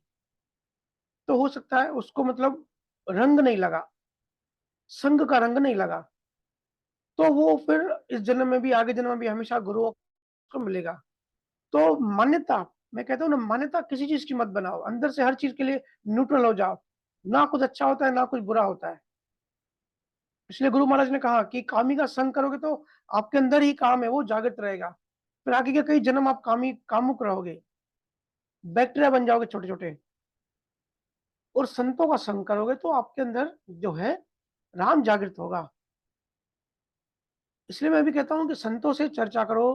फालतू की जो जियो फोन फ्री है, चलो 1 घंटा भी फ्री बैठे हैं, सोचते हैं, माइंड सोचता है कि अभी किसको कॉल करूं, कौन है जो मेरी तरह अवेलेबल है, फ्री बैठा है और गॉसिप 2-4 लोगों की बुराई करेगा, गॉसिप करेगा, तो उसको फोन लगा के शुरू हो जाता है। तो ऐसे लोगों को, ऐसे संघ का रंग जल्दी चढ़ जाता है। और हम सब बैठे ही हैं एक दूसरे के ऊपर रंग डालने की, सब कोशिश करते हैं कि भाई मैं जैसा हूं दूसरा भी ऐसे बन जाए। पति चाहता है कि पत्नी मेरी चीजें फॉलो करे, पत्नी चाहती है पति मेरा सुधर जाए, मेरे जैसा बन जाए। हर कोई कोशिश करता है कि दूसरे को बदले, दूसरे को, जो मैं हूं उस सामने वाले को वैसे कर दूं, या जो मेरी मान्यता है वो भी उसकी मान्यता कर दूं। बाहर पूरा, हम सब तो साल में एक बार होली खेलते हैं। अगर ज्ञानी की दृष्टि से देखोगे तो 12 ही महीना एवरी डे हर कोई होली खेल रहा है, सब एक दूसरे के ऊपर अपना रंग फेंकते हैं। और वो डिपेंड करता है हमारे आंतरिक सिचुएशन पे, आंतरिक ग्रोथ पे, कि हम रंग अपना लगा, रंग हमारे ऊपर असर करता है कि नहीं करता है। तो जो ज्ञानी होगा, जो थोड़ा सा विवेक पूर्ण होगा, थोड़ी सी प्रज्ञा जगी हुई होगी और संतों के सानिध्य में होगा, ज्ञान में उसका ध्यान होगा। देखो ये लाइक्स अट्रैक्ट्स लाई होता है। जो थोड़े भी, जो थोड़ा सा भी अध्यात्म को लाइक करता है उसकी लाइक रुचि बढ़ती जाती है, और जो थोड़ा सा भी संसार को लाइक करता है उसकी रुचि, उसकी लाइक, उसकी पसंदी संसार बढ़ता जाता है। हम सब कहते हैं ना, इकोनॉमी में पढ़ाते हैं कि अमीर ज्यादा अमीर बनते जाते हैं और गरीब ज्यादा गरीब बनते जाते हैं। तो ये ऐसे ही है, जो अज्ञानी है वो ज्यादा अज्ञानी बनते जाएगा। इसलिए तो कलयुग में इतनी पॉपुलेशन है भाई, 800 करोड़ लोग कभी नहीं थे यहाँ पे। और जो ज्ञानी है, जिसको इंटरेस्ट है, जिसको रुचि है, वो ज्ञान में प्रोग्रेस करते जाएगा। क्योंकि ज्ञान में प्रोग्रेस करने के लिए हमारा आंतरिक पुरुषार्थ चाहिए, ध्यान और ज्ञान चाहिए। और पुरुषार्थ तभी होगा जब हम ऐसे जीवों के, ऐसे संतों के टच में रहेंगे जो सिर्फ हमारे चित्त में, कॉन्शियस माइंड में ज्ञान ही ज्ञान भरते हैं। क्योंकि देखो कॉन्शियस माइंड जो है ना 5% है, 95% जो है सबकॉन्शियस और अनकॉन्शियस है। आप देखो, आप सब कहते हो ना कि भैया भजन में भी बैठते हैं कि आज जो पूरे दिन में घटनाएं घटी, आज सब्जी क्या बनाई, कल मेरे कस्टमर ने कौन सी डील क्लोज करी, यही बातें घूमती है जो लेटेस्ट है। 5 साल पुरानी बातें बहुत कम आती है, पहले लेटेस्ट बातें आती है, क्योंकि चीजें सतही लेवल पर है, कॉन्शियस लेवल पर है। फिर उसको अगर आप ध्यान वहां से हटा दोगे तो फिर धीरे धीरे धीरे धीरे हमारे डीप में गिरती जाती है, हमारे सबकॉन्शियस में चली जाती है, हम भूल जाते हैं। भूल मतलब हम हमारे सिस्टम से निकल नहीं जाती, लेकिन कॉन्शियसनेस से निकल जाती है। इसलिए जब हम भक्ति की बातें करते हैं, अध्यात्म ज्ञान की बात करते हैं, संतोष चर्चाएं करते हैं, तो हम जब 24 घंटे हमारा कॉन्शियस माइंड है ना, क्योंकि लेटेस्ट चीजें पकड़ता है, क्योंकि उसकी मेमोरी छोटी होती है, तो हमारी रुचि, हमारी श्रुति, हमारा मन लगा रहता है आत्मा परमात्मा की ज्ञान की बातों में, हमारा ध्यान वहीं बिजी रहता है। ऐसे ही अगर संसारी संगों में हमारा आंतरिक चित्त पे असर बढ़ता जाएगा, असर बढ़ता जाएगा मतलब हमारी रुचि, इंटरेस्ट बढ़ता जाएगा, फिर हम भी फोन उठा के सबसे संसारी बातें करेंगे, तो संसारी बातें ही हमारे मन में, कॉन्शियस माइंड में घूमेगी। फिर जब भजन सुमरन में बैठेंगे तो वही सामने आता है, और डेली डेली वही करने से वही फिर सबकॉन्शियस माइंड में फिर नए नए कर्म बनते जाएंगे। ये साइकिल से हम कभी छूटते ही नहीं है। मैं कोशिश कर रहा हूँ कि हर एंगल से ये इस चीज का विज्ञान आपको समझाऊं, क्योंकि विज्ञान इतना बड़ा होता है, 1 डेढ़ घंटे में नहीं बताया जा सकता, लेकिन जो मेन मेन चीजें हैं अगर वो भी समझ गए तो उसके रिलेटेड पुरुषार्थ कर सकते हैं। तो हमारे आंतरिक कॉन्शियस माइंड में क्या डालना है वो हमारे फ्रीडम में होता है। अगर हमारा संग, हमारे प्रारब्ध कर्मों की वजह से हमारा संग ऐसा है कि हमारे आसपास ज्यादा अज्ञानी लोग हैं, तो उनकी बातें कोशिश करो अवॉइड करने की, कोशिश करो अपने डीप में नहीं जाए। और जो आपको फ्रीडम है, जितना आप सहजता से कोशिश कर सकते हो, ज्ञान ध्यान अध्यात्म संतों की बातों में ज्यादा बिजी रखो अपने आप को। मन मतलब ऊर्जा, एनर्जी। अब एनर्जी है तो कहीं ना कहीं तो लगानी पड़ेगी। जब तक भजन सिमरन कर रहे हैं तब तक ठीक है, हम हमारे अंदर हैं, लेकिन जब नहीं कर रहे हैं तब बाहर तो ध्यान रखना पड़ता है ना। अगर बिजनेस में नहीं कर रहे हो, ऑफिस नहीं हो, कहीं जा रहे हो, ट्रेन में फ्री बैठे हो, तो वही बात आपके कॉन्शियस में आएगी जो आप बार बार इसको रिपीट करते हो। अगर काम वासना आपके भेजे में है तो आप वही बातें आएंगी, वही आपके कॉन्शियस माइंड में आएगा जैसे ही फ्री बैठोगे, क्योंकि जो चीज डाइवर्ट कर रही थी वो एनर्जी खत्म हो गई, वो चली गई। फिर जब जो चीज हमको डाइवर्ट कर रही थी वो चीज खत्म हो गई, हम जैसे ही बैठे, स्थिर हुए, रिलैक्स होकर बैठे, तो जो हमारे कॉन्शियस माइंड में है वो सामने आ जाता है। और जो कॉन्शियस माइंड में होता है वो थोड़ी देर बाद सबकॉन्शियस माइंड में चला जाता है, हमारे चित्त में जाके वो सेव होता है, फिर वो हमारी प्रकृति बन जाती है आगे वाले जन्मों में। समझो किसी की, कोई बहुत ज्यादा पौन देखता है, बहुत ज्यादा काम वासना में ग्रस्त है, उसके संग वैसे ही है, तो शुरू शुरू में वो कोशिश करेगा कि नहीं नहीं, इसे दिमाग खराब होता है, ये नेचुरल जो, नेक्स्ट नेचुरल जो क्रिया होती है वो अलग चीज है, वो तो नीड है, वो अलग चीज है। वो ये जो जबरदस्ती की जो पॉन देख के अपनी एक्साइटमेंट बढ़ाते हैं, ये बीमारी है। ये शुरू शुरू में वो समझाएगा अपने आप को, लेकिन संग अगर उसके ऊपर भारी पड़ गया, उसके अंदर रंग लग गया, तो धीरे धीरे फिर वो पॉन देखेगा, ऐसे किताबें पढ़ेगा, गूगल पे पूरे दिन वही देखेगा, तो उसके कॉन्शियस माइंड में सिर्फ वासना ही वासना घूमेगी। इसलिए देखो, कोई भी जानवर जितनी इसकी प्रकृति ने सेट की है, उससे ज्यादा वासना की क्रिया में नहीं उलझता। सिर्फ एक इंसान ही है, क्योंकि इंसान की बुद्धि डेवलप हो गई, आंतरिक फ्रीडम हो गया, कि चाहे तो वो 24 घंटे कबीर साहब की बुक्स पढ़े, चाहे तो 24 घंटे वो पौन देखे और वासनाग्रस्त रहे। तो इस फ्रीडम की वजह से अगर कोई वासनाग्रस्त उसके कॉन्शियस माइंड में वही वही घूम रहा है, असर पड़ रहा है, तो वो बातें डायरेक्ट होगी फिर सबकॉन्शियस माइंड में, फिर सबकॉन्शियस माइंड में गई, चित्त में जाएंगी, फिर चित्त वृत्तियां उठेंगी। जैसे ही सामने पुरुष या महिला देखेगा तो उसकी वृत्तियां उठेंगी, उसके नए भाव बनेंगे, भावनाएं बनेंगी, उसके नए कर्म बनेंगे। फिर नेक्स्ट जन्म में जब ये कर्म, उसका कर्म फल बनेगा, तो वैसे ही उसके संजोग मिलेंगे, वैसे ही सर्कल मिलेगा, फ्रेंड सर्कल, जो काम वासना की बातें करेंगे। फिर नई साइकिल, फिर वे अंदर का चित्त उसको पकड़ के रखेगा।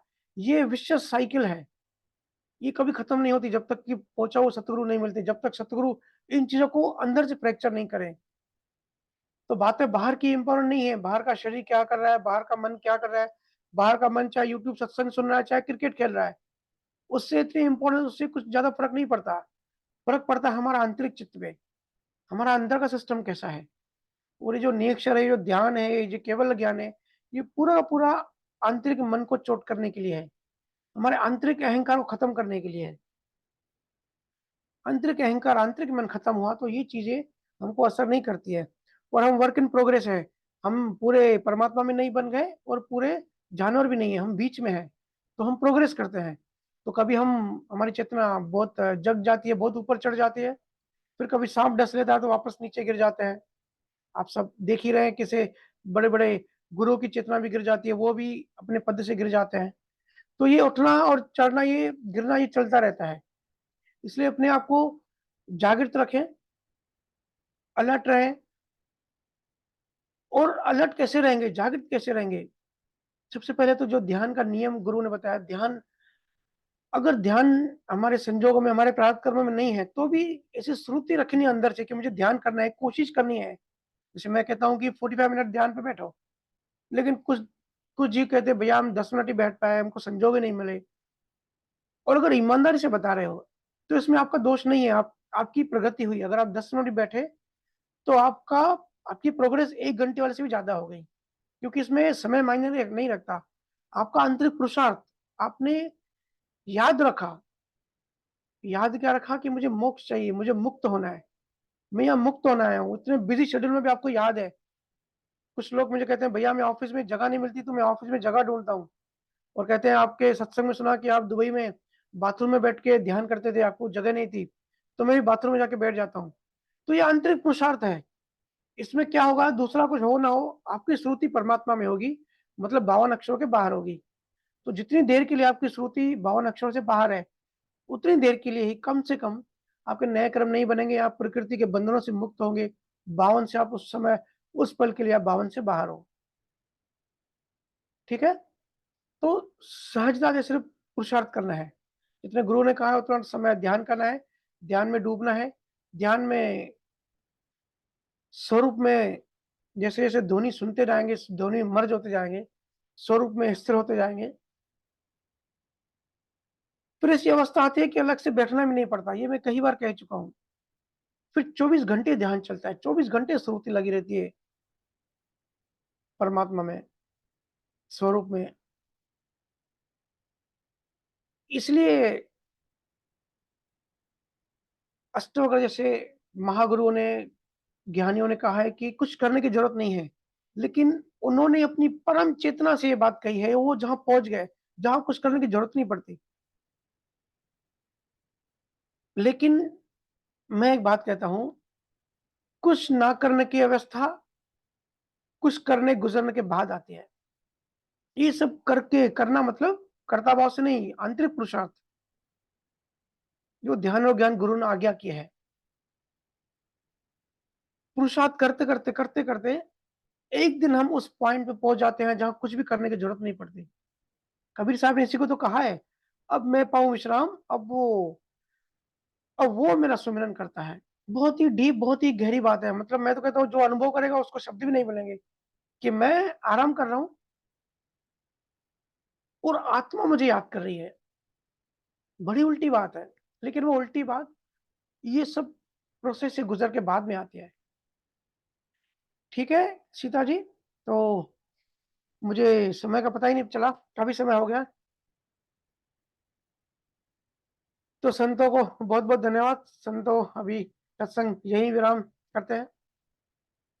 मैं भी जब, इसलिए कोशिश करके मैं आंखें बंद नहीं करता हूँ, क्योंकि मैं जब डूब जाता हूँ तो पूरी रात भी बोलता रहूं तो बोलता ही जाऊंगा। लेकिन समय की सीमा है, समय की मर्यादा है। अब मिलते हैं नेक्स्ट बुधवार को। प्रगति करते रहिए, मस्त रहिए, आनंद में रहिए। बाहर के कर्मों को अपना काम करने दीजिए। जैसे डॉक्टर हमारे शरीर को ऑपरेशन करता रहता है, वो अपना काम करता है, वैसे बाहर के शरीर को, बाहर के रिश्तों नातों को, बाहर की प्रकृति को अपना काम कर दीजिए। आप अंदर में बैठे मस्त रहिए और आनंद में रहिए और भजन स्मरण कीजिए। बहुत-बहुत धन्यवाद। धन्यवाद भैया। राम राम भैया।